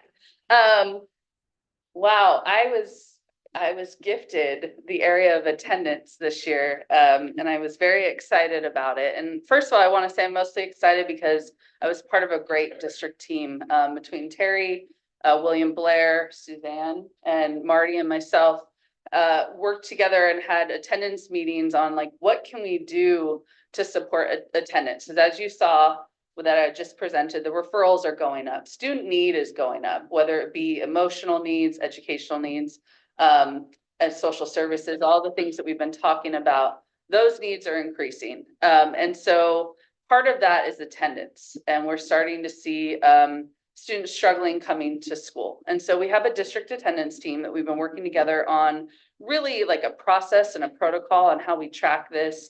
How do we meet with families? What do we do? And so we created a district spreadsheet for each site that really involves like a heat map so we can see trends of students as they're going through week to week. We run this this program for us. And really what it's about is when we think about unexcused absences, it's a systemic thing, right? We have to think about the family systems. There's many things involved. And so we created a list of interventions that we do kind of in tiers. We have our letters that go out, of course, that are required by Ed Code to notify families. Our counselors have been meeting with students, which has been wonderful, just to kind of say, hey, what do you need? You know, what can we do for you? And then they refer them to the appropriate place. They've been checking in with me, whether it be individually and sometimes in groups. Sometimes students find a common theme and we can kind of problem solve with each other about how can we get to class? Can we get to class at all? How can we get to class on time? Christine, how do these numbers compare to pre-COVID? Are they same, similar type of?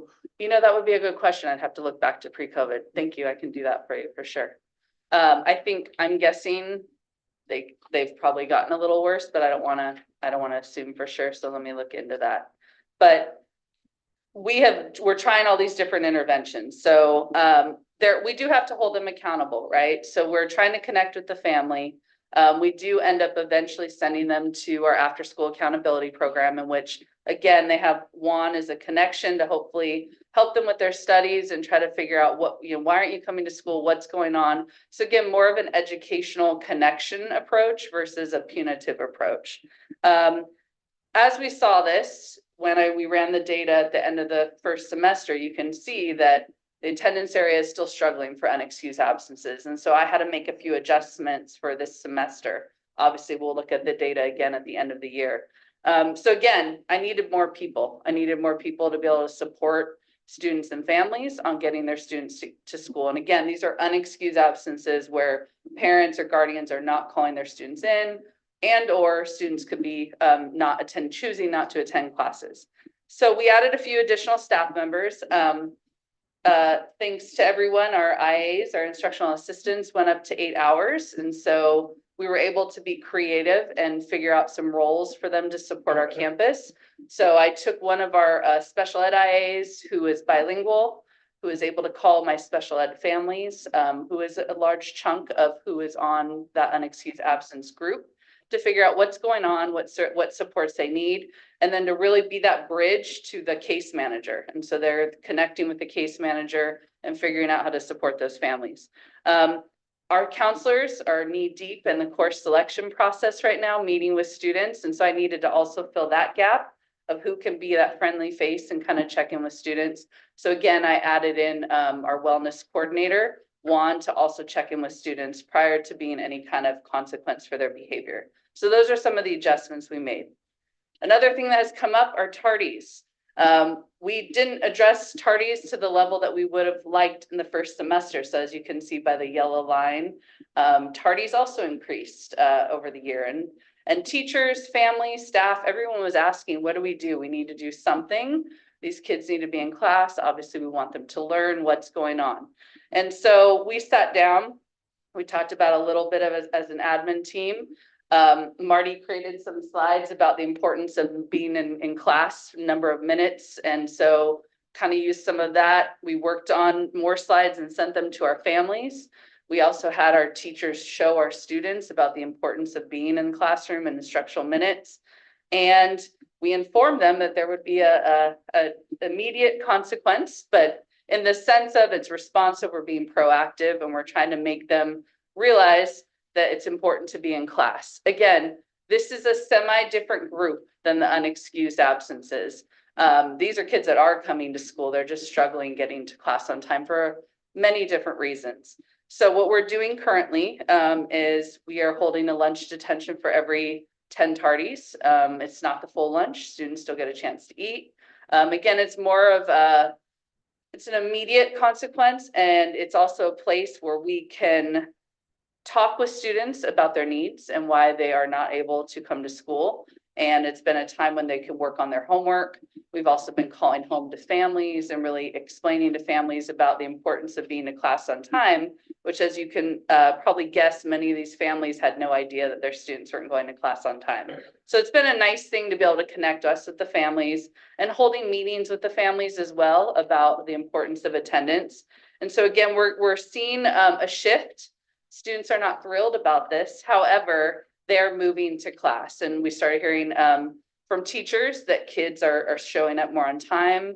They're realizing that, now they're holding us accountable, which is really what this is about. And they're moving, they're getting to class, which is ultimately what we want. So we're going to continue this, and then we'll run the data again to see if that helped us at all. So that is Overall,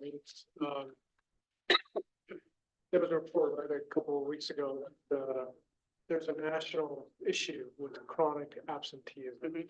So I wonder if all of this falls into the same issues of some, what's going on. Yeah. Any ideas as to what is happening? I would say from working a lot with our therapists and our counselors, I would say, there's just been more challenges, both, like I said, with the family dynamics since the pandemic. It could be structural changes within families. There's some families, there's more splits within the family. There's more needs, right? Based on people losing jobs. There's also more emotional, health issues and concerns that we're seeing that are coming through our door based on, like I said, the number of referrals. So I think the combination of all of that, and also, some students may feel a little behind from the pandemic time. So I think it's a multitude of, it's like the perfect storm of everything that's going on. We're seeing a lot of students that just have trouble with motivation getting to school. And so again, figuring out what the right resources are, along with also holding kids accountable, especially to be on time. I think that's the biggest thing. We have them, and we want to try to help them. But again, with the unexcused absences, we have many more interventions with working with the family to try to make sure that we're getting them the help that they need. Yes. To get back to the unexcused absences, I actually, actually someone texted me about a Facebook post about, someone who was posting on Facebook. I don't know why they're posting on Facebook, but clearly they didn't know where to go. They were saying their student was severely depressed and wasn't going to school. And I looked on the website and it did list you as wellness, but it said clinical support. Now I know what that means, but I think a parent who is reading that would think it might have something to do with like clinics or medical things. Do you have, but what was great about your website was it had all of your roles and what you did. It just wasn't necessarily in parent language.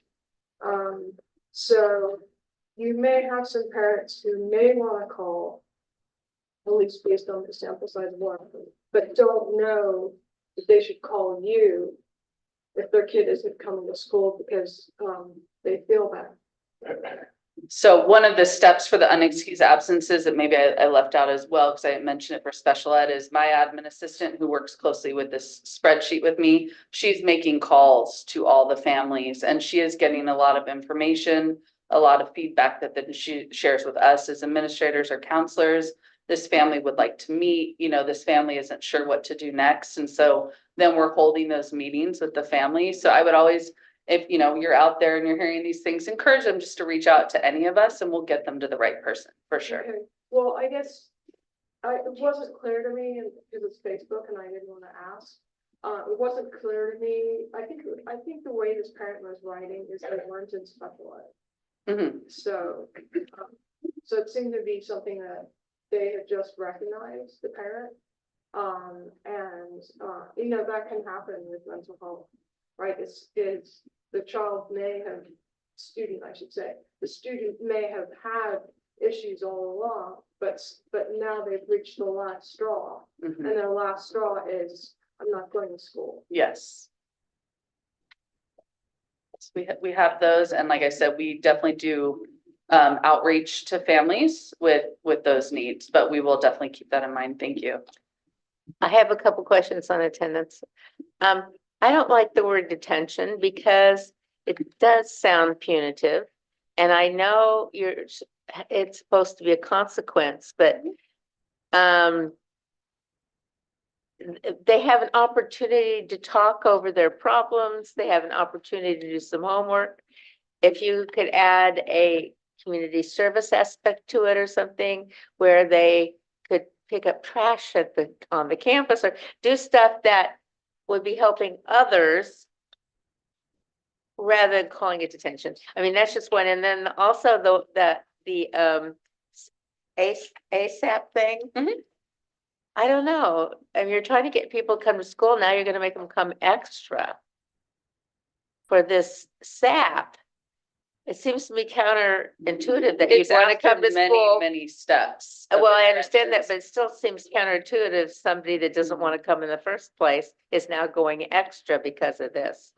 So I'm just a little bit Well, iffy on this one. it's a place where they're able to get the support from someone on campus and they're actually getting help with their homework and catching up on classes too. So it's more of again, a connection approach. And they fill out like a form with this person and they go through their classes, look at missing assignments. And so it's really like, hey, you haven't been here. Let's give you some resources to get you back on track. So it's more of something like a counselor or someone else would do, but we're using all of our resources on campus. Also introducing them to the wellness center so they know in the future, if these are students that do have some of the mental health challenges, that they know where they can go on campus as well. What is our responsibility or ability to keep students beyond the normal school day? I mean, if they're in a sport or something, they do that voluntarily, but isn't there something you can, because I've thought of other situations when it'd be a good idea to have a student stay extra. You know, if you can't do your math, you have to stay an extra hour. If you can't do the, not counting punitive or these sort of things, but they go, oh, you can't necessarily make a student stay an extra hour after school because they can't do their math. You know what I'm saying? So, Very situational. okay. Yeah, and I would just say, what I was going to add earlier was that statewide attendance is a problem. It's unexcused absences in particular are just off the charts in ways they have never been before. And I'm not saying that our attendance is great, but if you look statewide, our attendance is actually very, very high compared to other areas in the state. So we really are talking about a concentrated group of students, a small group of students with a lot of unexcused absences, as opposed to other places where there are a lot of students with a lot of unexcused absences. So it changes how we intervene a little bit. The only thing I would add about the tardies, and yes, the word detention is very difficult for us too, especially when we're focusing on restorative practices. And so the way we feel comfortable with that is that when you're tardy, you know, and these parents that Kristen's talking to, they've dropped off their student on time. They're expecting that their student will go to class and they take a detour. And so the detention is really a making up of the time that you lost. You're still having lunch, but really it's a logical, swift, you know, accountability step for a student who has missed time. It's not minute for minute and it's not, you know, class for class, but it certainly is making a difference for our tardy rates. And next I will pass it off to Mr. Morales. Gracias. Good evening, Fabian Morales. I have the pleasure, the honor to talk to you about our English learner progress. This, of course, touches close to my heart as a English language learner myself, and I find myself oftentimes using the wrong verb tenses. So if I do so in my presentation, please forgive me.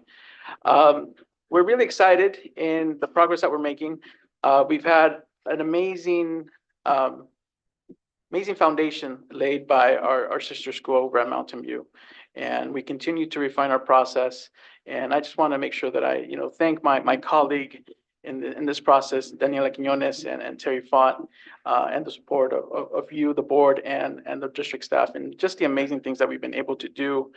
And we're constantly having to pause, think and reflect about what we're doing, how we're doing things. Is it in the best interest of the students? What could we do different? And ultimately refine that process to make it a better system for our students. Most recently, our counselors and administrators got trained on how to interpret international transcripts. That was a huge undertaking because it normed the practices. And again, the idea there is to give every possible opportunity to students that have had to immigrate to the United States, sometimes beyond their control. So how do we make sure that they continue on their path and gain access to the wonderful opportunities that we have? My team, as you heard, is very interested in making sure that everyone has an excellent opportunity to access and engage in different activities throughout the year. So we pay special attention to our ELD students and making sure that we're constantly checking in, making sure that things are feeling appropriate for them and that they are feeling welcome in our community. So oftentimes we're seeing ourselves engage in different ways in things that we never imagined. But again, with the intention of making sure that everyone is having access and feels welcome and successful at Los Altos. One point of pride would be the great work that's happening between our ELD secretary, Jose Salazar, and our athletic director. They've combined efforts together to make sure that anybody who's interested in participating in a sport can participate in a sport without having to worry about where do I find a place to do my physical? How do I fill out the forms that are needed? So again, thinking about all the barriers that could exist for a student to try to engage in a particular action and being able to remove it or provide them with support so that the next time they have to do this, they know exactly what they need to do.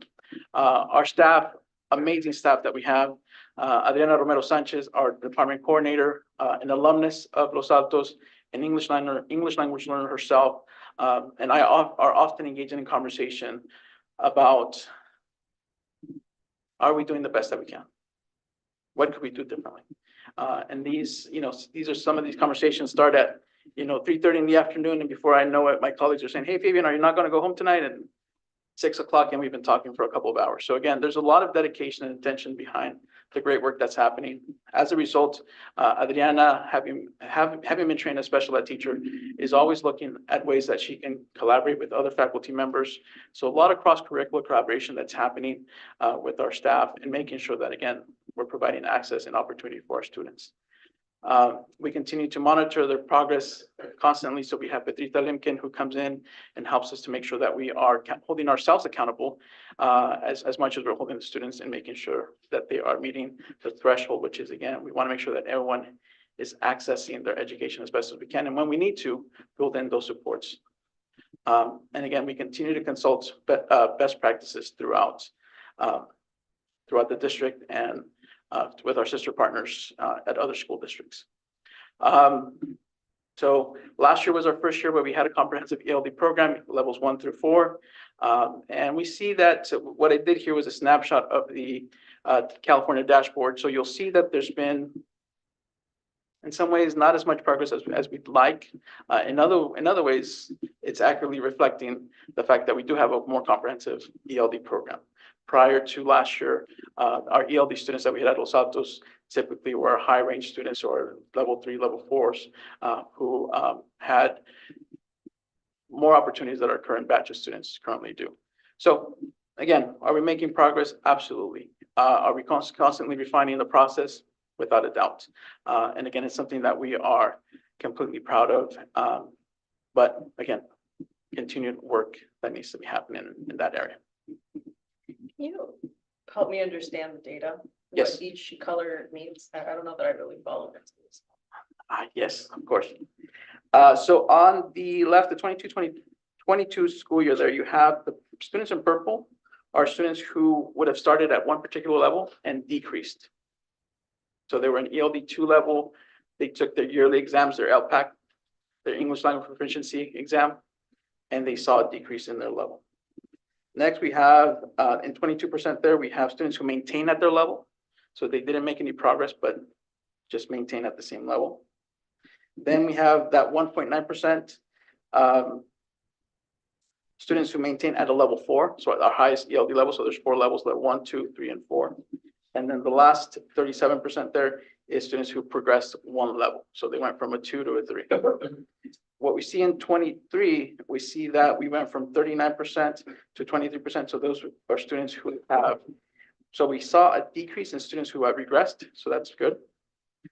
But we did see that there was an increase from 22% to 41% of students who just stayed in the same ELD level. And then the highest level we saw there, students who moved up a level in ELD went from 37% to 32%. And these are students, all grade levels. Correct. So it's a total of South High School. Correct.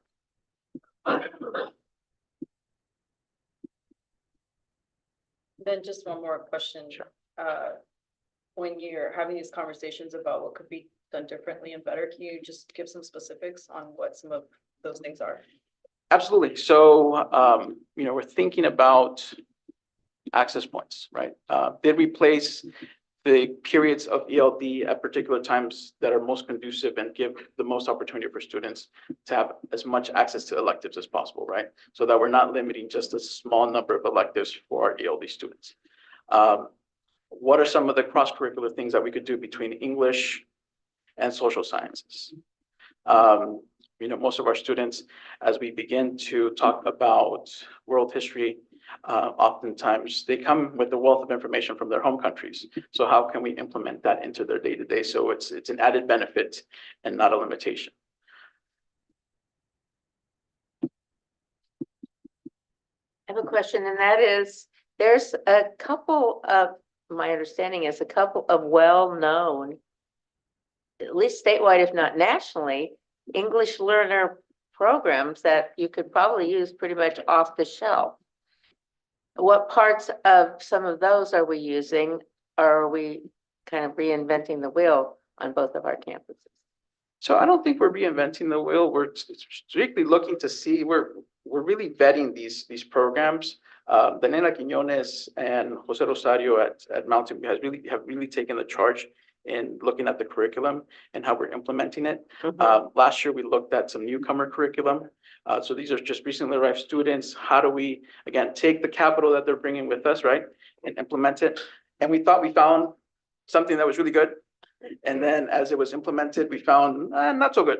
So you're doing research on available everywhere, not just other districts nearby and whatever they were doing, but more globally what people are doing.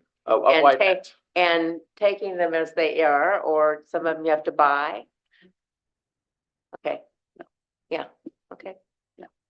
But you're trying to keep as much in alignment with Mountain View as possible.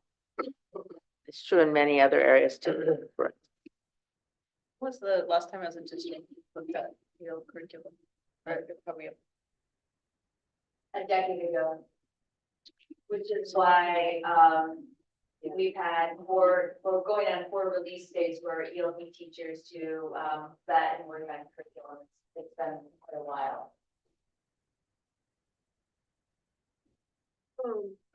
How is your PK program going? PK turned out really well. I believe we had 30, no, I think we had total 44 families begin the program. And I think we concluded the program with 39 between both sides. Yeah. Parents loved it. This year they focused on, rather than just access to education, they had a social emotional component that parents really gravitated and responded really well to in the PK program. Do you have any survey data or whatever on how fluent the parents are, and or whether the parents are trying to learn English too? It's been an interesting conversation with some of our families. Some of our families are illiterate. So when we hold our parent meetings, we created these code words where they tell me, Mr. Ross, I forgot my glasses, so I can write down the names so not to embarrass the families. We have other families who are highly literate and are looking for ways to engage with their own education. So oftentimes we're making referrals to the adult school so they can access some of the English classes. Sometimes they're looking for courses in citizenship. They're in the process of attaining their citizenship, so they want courses in those. So we're partnering with a lot of our adult school, but also community agencies to provide that support too.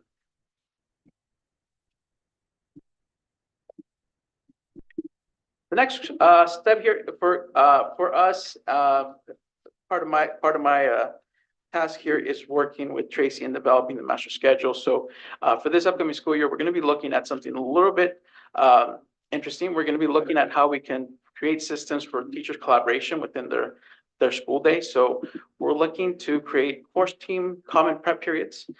This will allow for some natural collaboration between them without having them to spend hours and hours after school on these projects, but rather that's built into the day, and they can make sure that they get that time to provide us with that support that they need for our students. So it's a good undertaking. It's something that will be helpful for our students and something that we strongly believe in moving our cause forward. And with that, that's back. Thank you. Okay, we're almost done.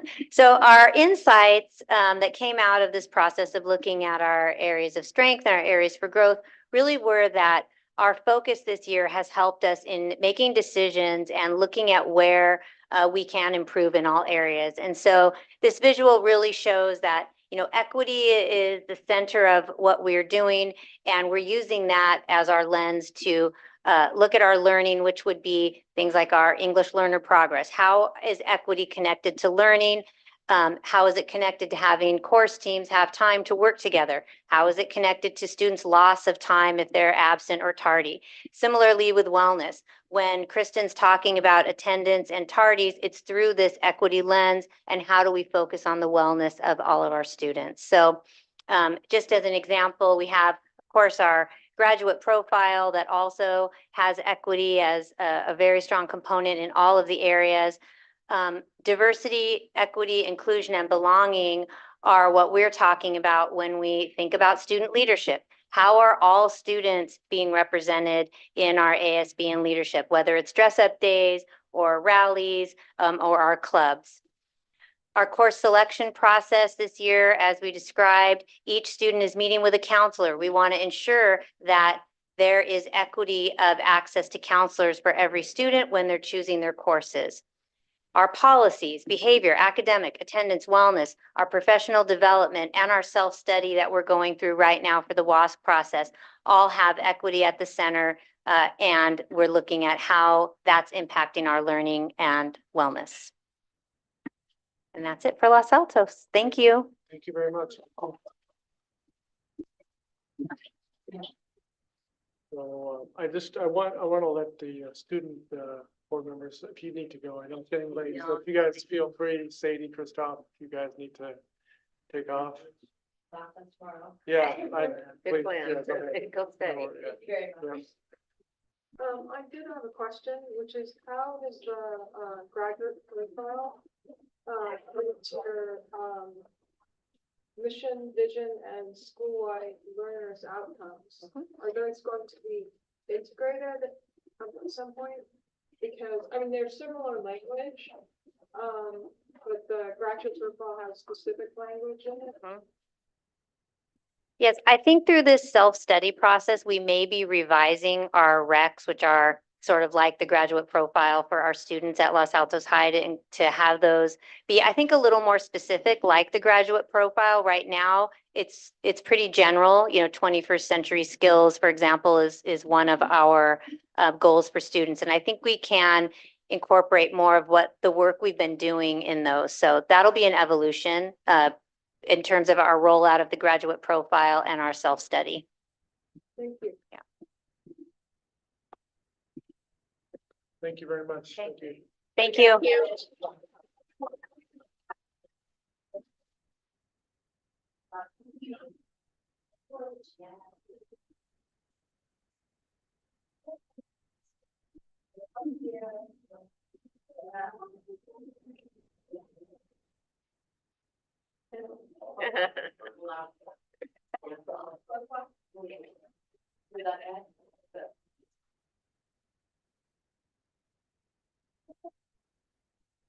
Good evening.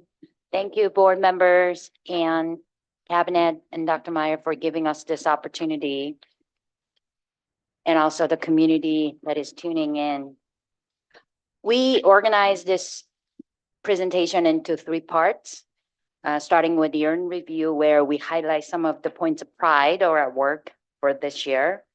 And then exciting happenings will include items that we're still working on in terms of meeting our WASC goals and various other goals.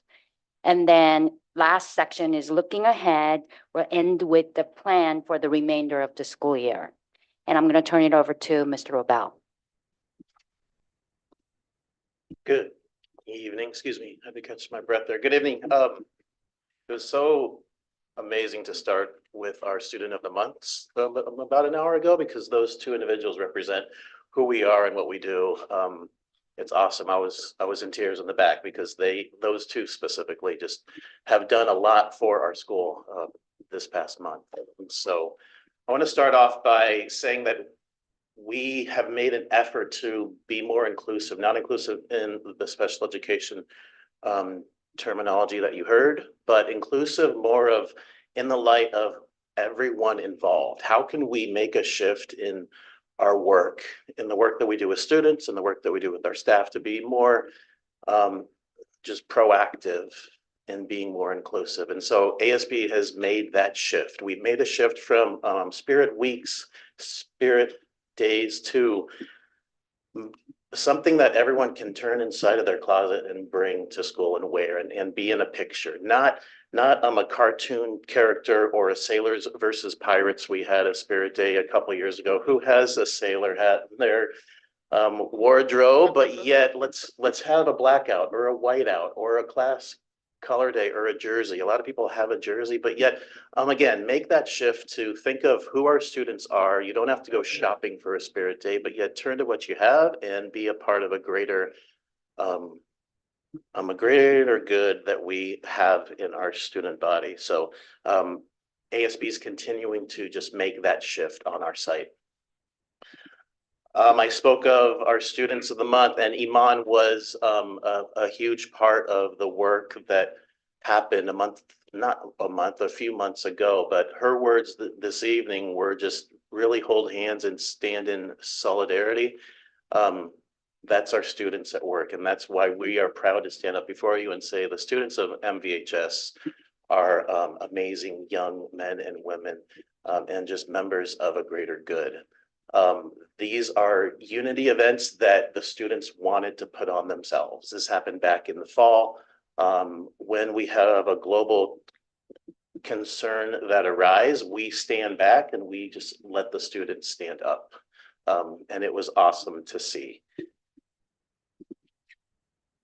And then finally, these events happened this past month. MVHS TEDx was in January. You already heard Superintendent Meyer speak of that event. But another event that happened when our students stepped up is they wanted to host a artificial intelligence panel of just really professionals in that field. Like, what is I can speak. Artificial intelligence. What is that and how does that apply to your field? We had 4 highly educated individuals. There is a lawyer on that stage. There is an officer in the Army on that stage. There is a business owner on that stage. But how does AI work in their field? And how should we be incorporating artificial intelligence into our instruction? So, but again, this wasn't us. This is when we stand back and we let our students stand up. Amazing things are happening when that happens. Second phase, I want to talk about our staff, excuse me. I want to talk about our students first, and then our staff, and ultimately I'm going to talk about our families before I turn the mic over. But our staff, we're proud of our staff that are speaking up and asking for help. Shout out to the MVLA Foundation for the grants that sponsored what you see on this screen. Specifically, this is Coach Williams' restorative yoga class happening in her physical education class, as well as in the science, Jonathan Bauer's class with his Motic microscopes. And so really encouraging our staff to seek support, and thanks to the MVLA Foundation for supporting that in the classroom. And ultimately our families, how we're increasing just parent engagement. These are 2 events. I could speak of a lot more events that happened, but I was told to speak for 3 minutes. It's not going to happen. These 2 events, of course, really draw our families into our site. But again, how can we just be more inclusive, not only for our students, the staff, and our families, but how can we just really provide a safe space where they feel that they're a part of us, right? We've been really working hard to extend that invitation. There is an event that is not photoed here, but it was our Chinese Harvest Festival event. I was told to stick to script, and I'm not one to stick to script, so I'm going to go back to my script. It says, not only are we focused on cultural engagement and academic engagement, but we want the outreach we do to our families to be practical. And so shout out to our IT and support from Fistrom and his crew. We hosted a tech night for our families last month. It was the month of January to support that struggle of Aries and enrollment and how can we support our families using technology to enroll. And so we plan to expand these services not only to our incoming freshman families, but also to our upper class. So again, to recap, I just wanted to highlight the successes of our students, of our staff, and then our families for the past few months. With that, I was a little over my 3 minutes. I'm going to turn it over to Ms. McGurk.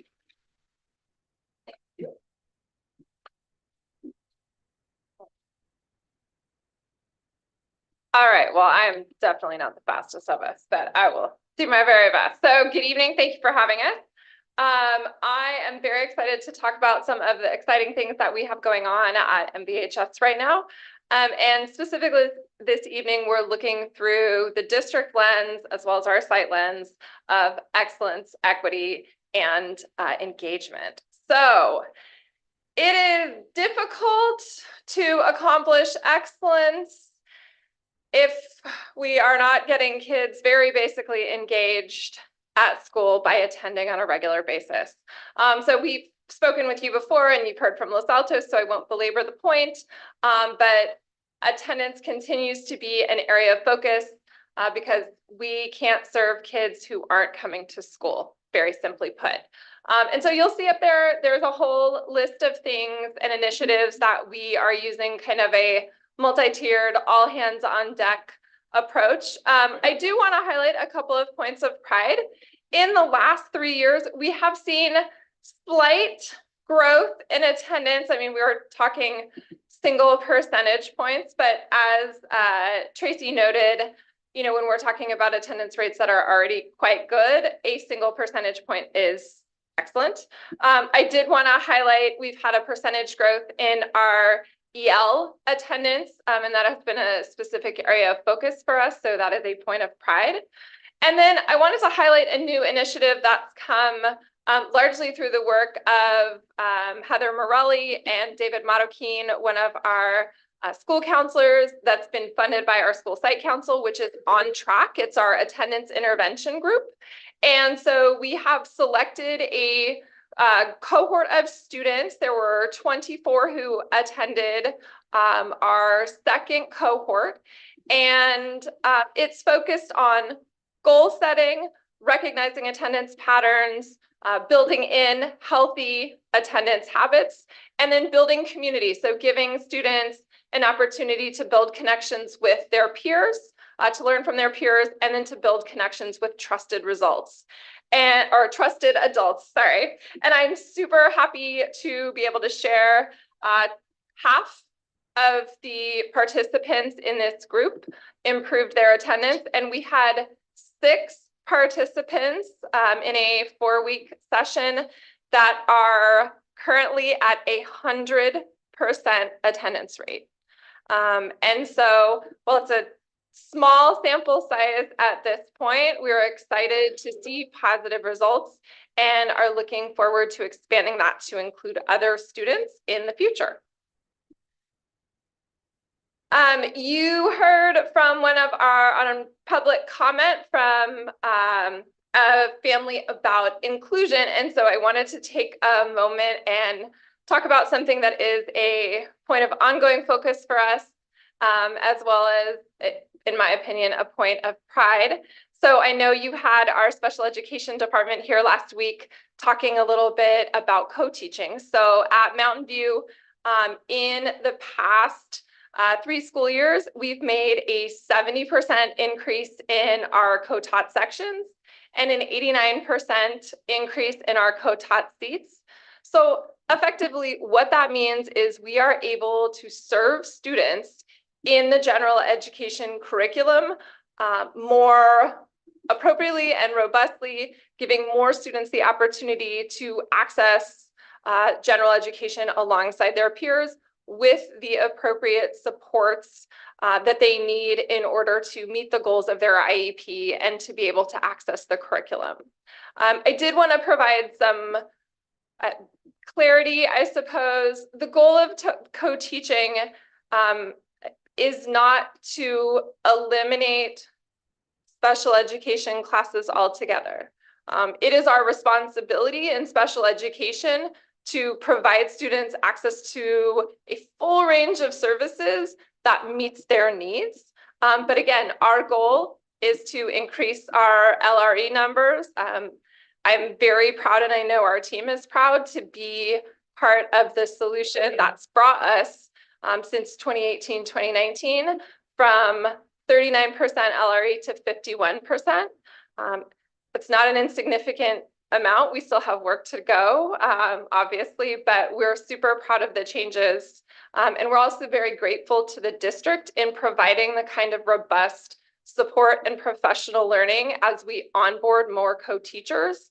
And that's ranged from trainings with a professional coach, ongoing quarterly meetings with our co-teaching team, as well as some observations and feedback opportunities from that. So I think this is another point of pride and an area of focus. Again, this is access, this is engagement, and this is movement toward excellence. Marty, what if we, Yeah. if we were to change, we were to have a policy where for IEP students, the default is for them to be in the regular ed class. But then after, if it's not benefiting them, to then move them to a special ed class. So that's, would it be, it's a little different than what we do today, right? So I could stand here and talk to you for about 90 years about special education, and no one wants that, I promise. So I think what I would say is, as we are making decisions for students about how we meet the goals of their individualized education plan, it is fundamentally an individualized decision based on student needs.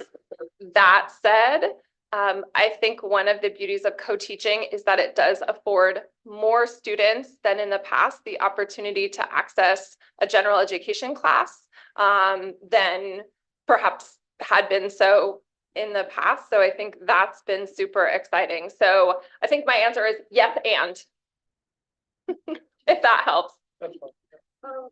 So I would just like to say thank you very much for increasing the co-taught sections and seats, and please, can you do more?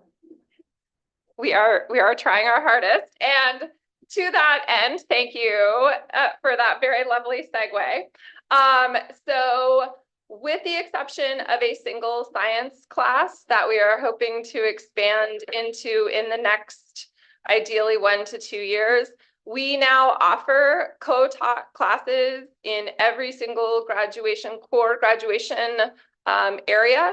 So whereas students would have previously perhaps had those options cut off, they are having access to diploma track classes and to A to G classes that are giving them more equitable access that is consistent with their peers. So we are not there yet, but yes, the goal is to expand responsibly and thoughtfully so that we continue to serve all of our students to the best of our ability. Yeah, I would love to see actually not just the core graduation requirements, which I know is a stretch goal right now, but I would really like to see A through G for all students. Yep.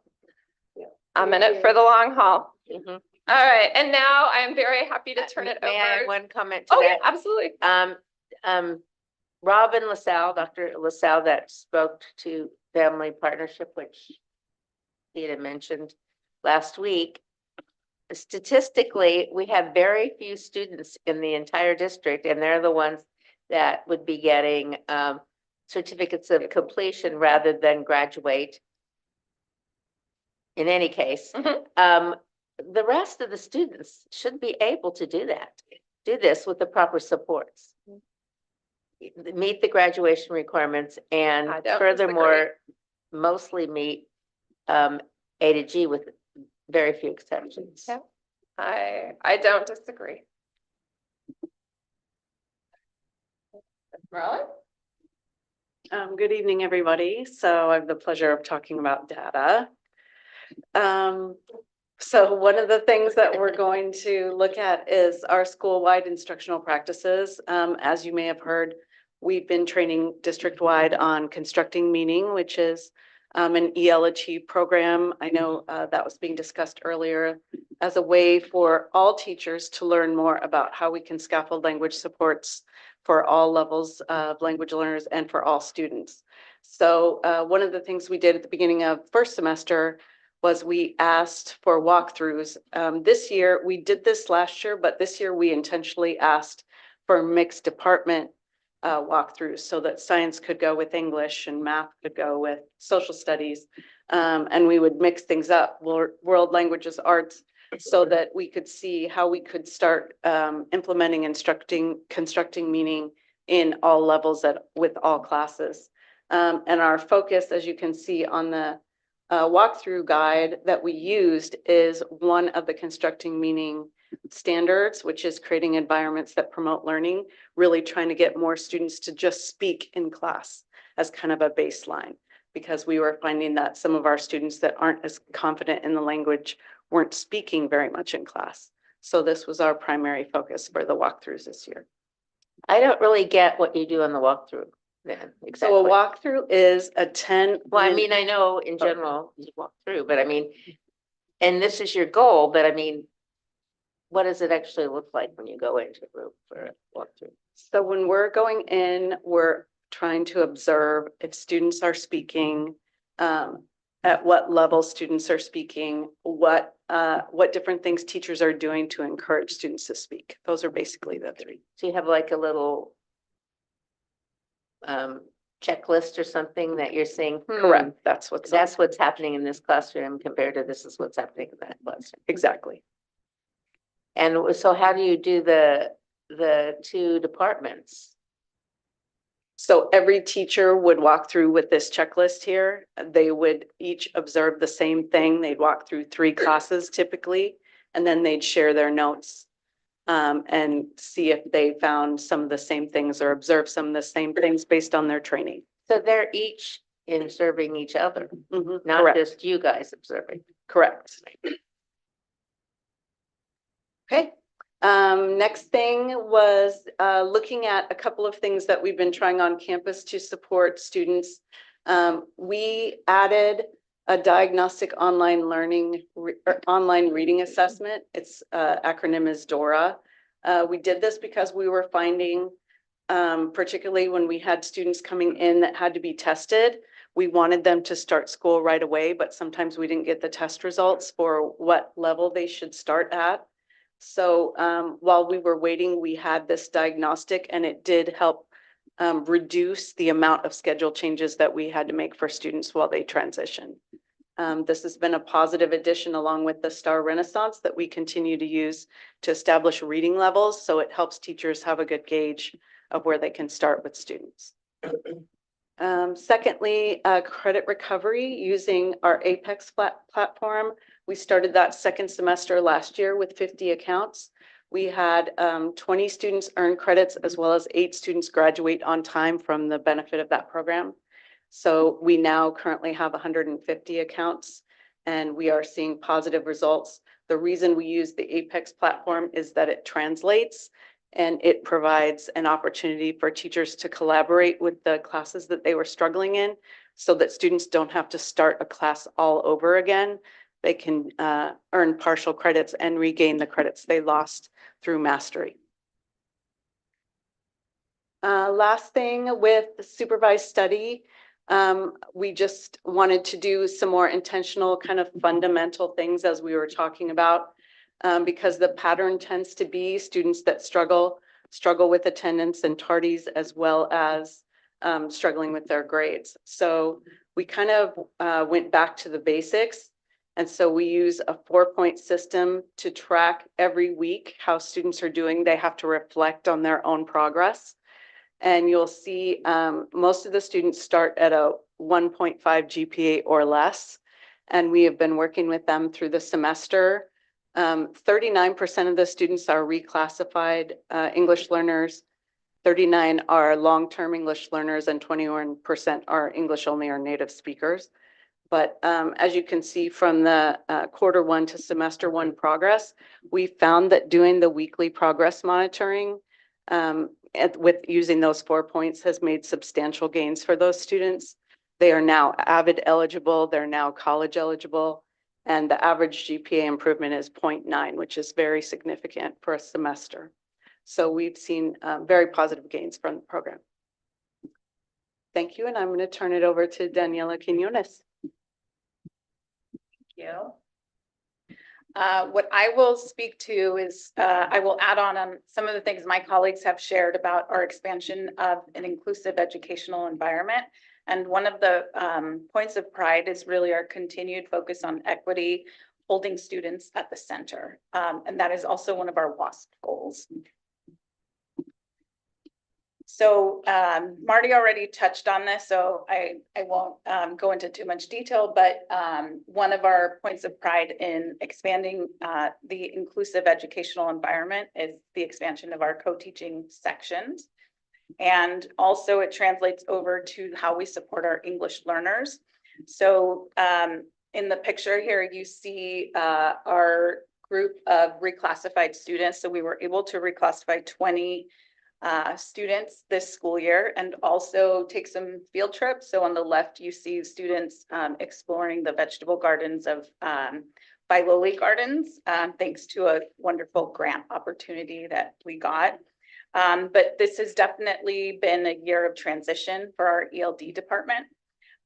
New leadership, a lot of professional learning, and we're very appreciative of the district time and the opportunity to have multiple retreats for both sites to come together as one program.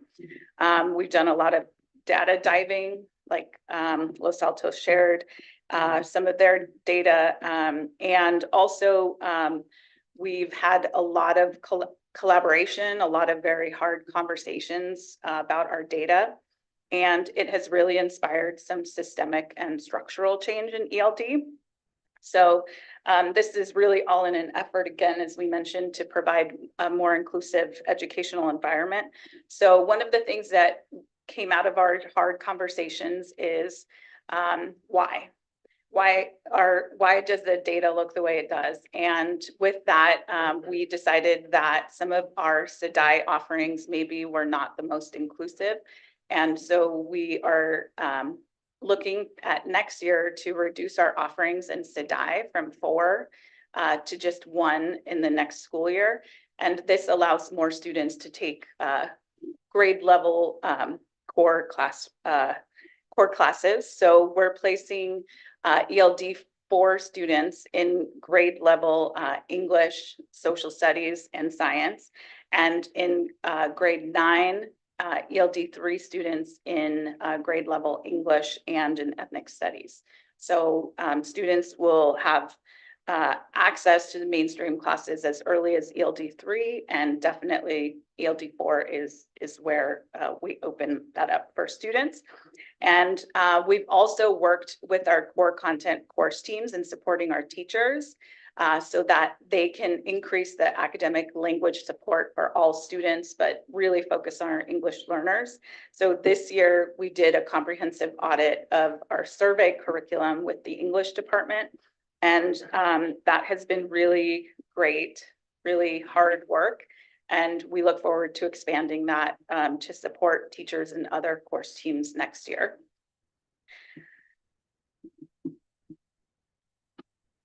One of the other points of pride, as Heather spoke to, our walkthrough data. So we've done over 100 walkthroughs as a school. And our staff is really focused on academic language production and specifically on structured student talk, which is all grounded in constructing meaning, as Heather mentioned. We're really proud that 34% of our teachers are constructing meaning trained, and that number will only increase over the next 2 years as more and more cohorts are CM trained. And the walkthroughs have really helped hold each other accountable, but really see and learn from each other. And in the spirit of collaboration, really working on how to leverage CM training as an instructional strategy that benefits all students. So with that, I will pass it back to Dr. Closure. So as we are all interested in continuing our academic excellence, and I think at its core, we really want to make sure that we're all well together. And so we are very proud to share that we're going to continue to focus on developing our strategies and support for all of our wellness, including our staff and students. So we are working on building positive community culture. And this is a picture of the Mountain View city leaders coming to visit our school. And our students did such a fantastic job. And they're part of the ambassador program. And we are continuing to invest in different programmatic expansion of our wellness center so that we can fully leverage our Spartan Spot.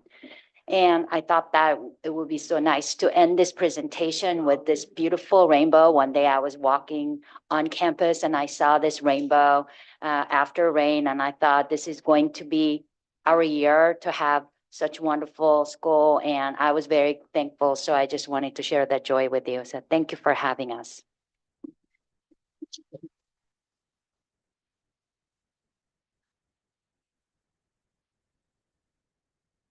Questions? High school? Not particularly, but I would like to, this probably goes in a different part of the agenda, but add to our board, future topics is a little bit of more of an understanding of the training for and actually how they can conduct teaching of the constructive meaning. I mean, because, you know, it's the buzz thing we're hearing about. We're going, oh, that seems great, but I don't know if I really get it completely. Okay. Well, thank you very much. Thank you for putting all this together, staying here so late. Appreciate it. Thank you.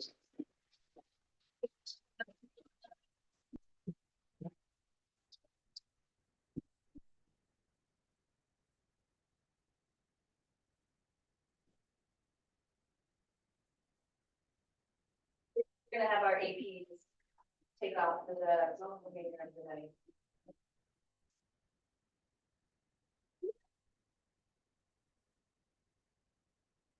Thank you all.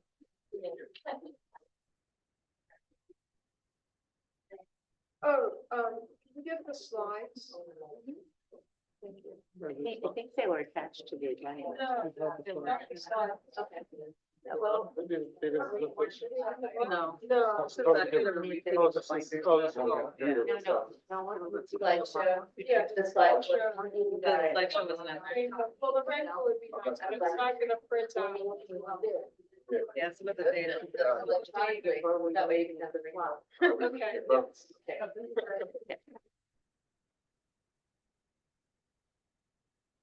Okay, I think next topic, the adult ed proposal to reduce credit for adult high school department. I don't know, HSD, high school, I don't know what D stands for, division, HSD.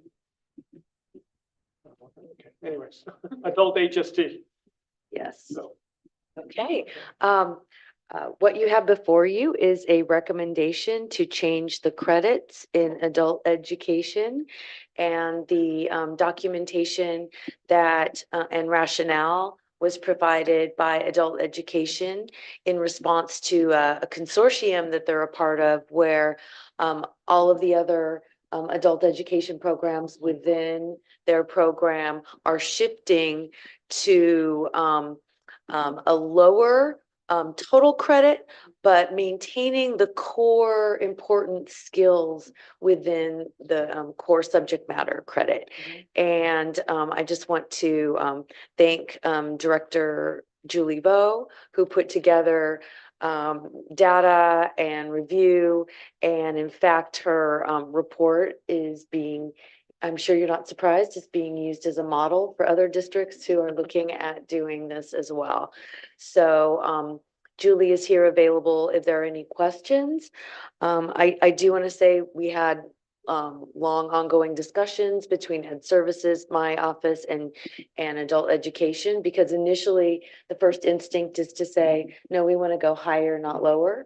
But given the rationale around ensuring core skills are achieved and understanding the adult learner and the challenges of our adult education students, we recommend this for approval. So I guess, let me ask, I guess we want to reduce the number of credits required to get adult high school diploma, correct? Correct. Is that correct? Correct. So why would we do that? And to how many credits would be reduced and, I guess I need to understand that.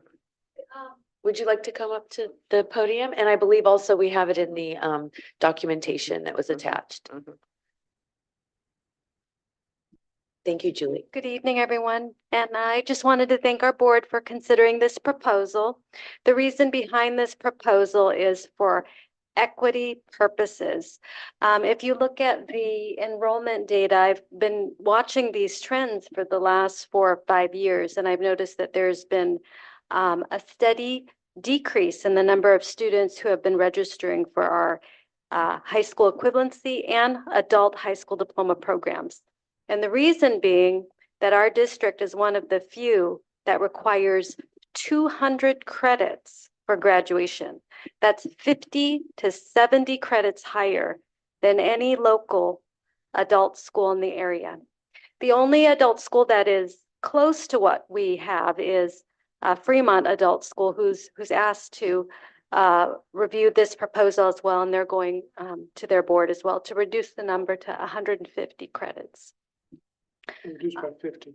Yes, and I just wanted to clarify that our proposal does not affect the high standards of our district. We are still A through G through the adult high school diploma program. We are requesting to reduce the number of credits to the electives category primarily. So I had a question actually. I noticed that you're also reducing the arts, world languages to 0.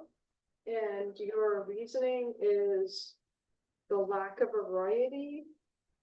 But that's not really that's a pro-romantic reason rather than a reason to reduce the requirement. So could you talk about the benefit to the student? Yes, are you referring to reducing the foreign language requirement? Well, it says arts/world languages in the document. Yes, just because the state lumps that category together, but just proposing a reduction in 10 credits. And also open to, we could also make that reduction of the 10 credits in the general electives rather than the foreign language requirement. That is, another option. Well, I'm just asking you, obviously you had a reason, but the reason you list is not, the reason you list is a benefit to the adult school, but not a benefit to the student. Oh. So could you explain to me how it Yes. would benefit the student? Yes, now I understand the question. It is a benefit to the student because a lot of times when the student registers for the adult high school diploma program, they already have those credits for electives. So by requiring that the 10 credits go to foreign language, depending on that student's goals, say they already completed their elective requirement through practical arts.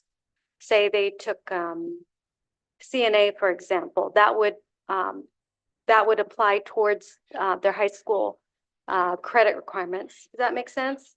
So it gives the student the option to use whichever general electives that they've already completed towards that high school diploma rather than requiring that they take additional foreign language on top of what they've already completed. So if I understand you correctly, it would allow the student to have a more CTE focus if that's how they came in. Yes. Okay. That's one of the reasons. Okay, any other questions for Julie? No, I was just wanting to make sure that we were doing it for good reasons rather than to follow the crowd, if you will, in terms of lowering it, but if we would get more students and the quality of their education, like to the A to G, is still up there, then I think the other practical reasons for an adult make sense.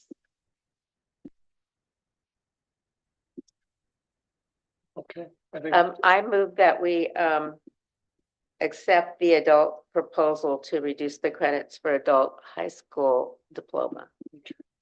Can I amend that to, as recommended in this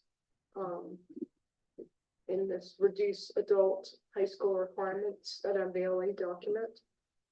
Okay. So, You could do that, except they could adjust that over time, depending. Well, I think if that's the case, I would like the adult school to come back to the board, because this is a major, I mean, the graduation requirements are a major thing. yeah, I have no issue with the recommendation that Julia's put together, so I'm fine with that, as Peter recommends, just what is recommended in the requirements that Julia has given us, so I'm fine with that. So I don't know if anybody has any other concerns with that, so are you okay with So Catherine? that is ends with that amendment. Yeah, so I would second it without amendment. Catherine? I guess it's okay. I thought that was being a little bit too restrictive on them, and I thought Well, this it's what they're recommending, Yeah. right? I think it's what she's recommending there, so us,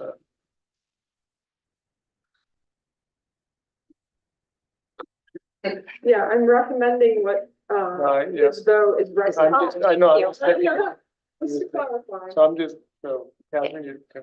Okay, fine.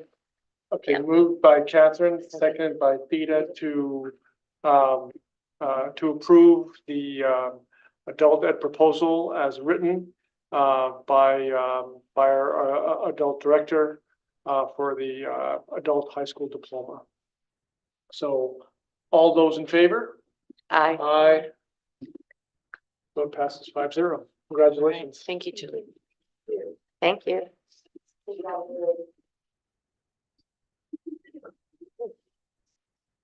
All right, moving on to next, okay, board operations, No, support. no, we have public hearing. No, We have. Oh, is that the one we struck? No. Yes. So, Oh. right, Yeah, that's so, struck too. to, Okay. Different meeting.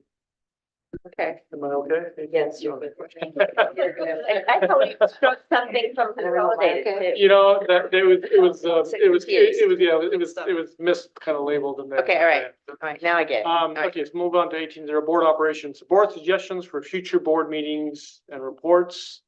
I already mentioned mine earlier. Did you get that? I think the other one, I think we had spoken about, this is to have an overview of our athletic departments and athletic sports at both Mountain View and Los Altos High School.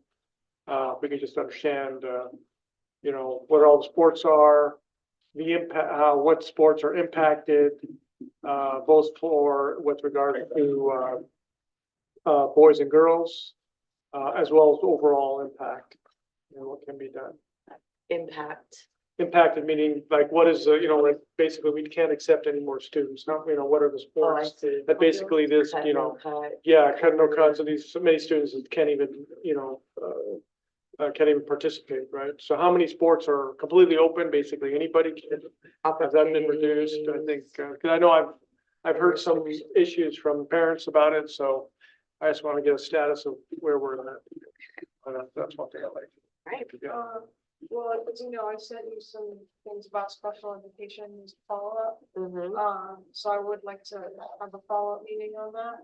And then the other thing, which is a broader question, which is a long-term issue, which is, what do we need to do as a district to offer A-G access to all students, which would include, I want to make this clear, which would include our CTE pathways. Okay, got it.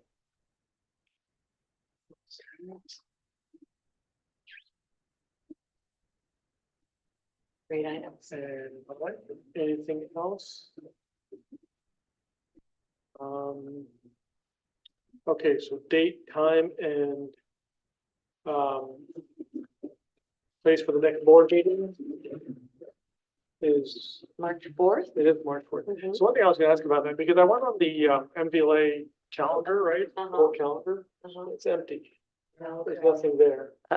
So, I don't know. All in our, your board page with all the agendas and everything, it's all listed there. I Yeah, think but it should be on the main it calendar. should be too. on the main calendar, because everybody goes there, right? Okay. That's, it's one of the items on the thing, right? The Yeah. board There should be calendar. a way that they populate at the same time. Yeah. That's, yeah, whichever way, I mean, but I think that's, because that's where people go. Yeah.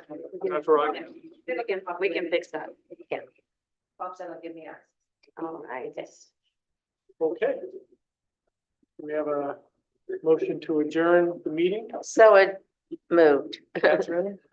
So Moved by moved. Catherine, Second. second by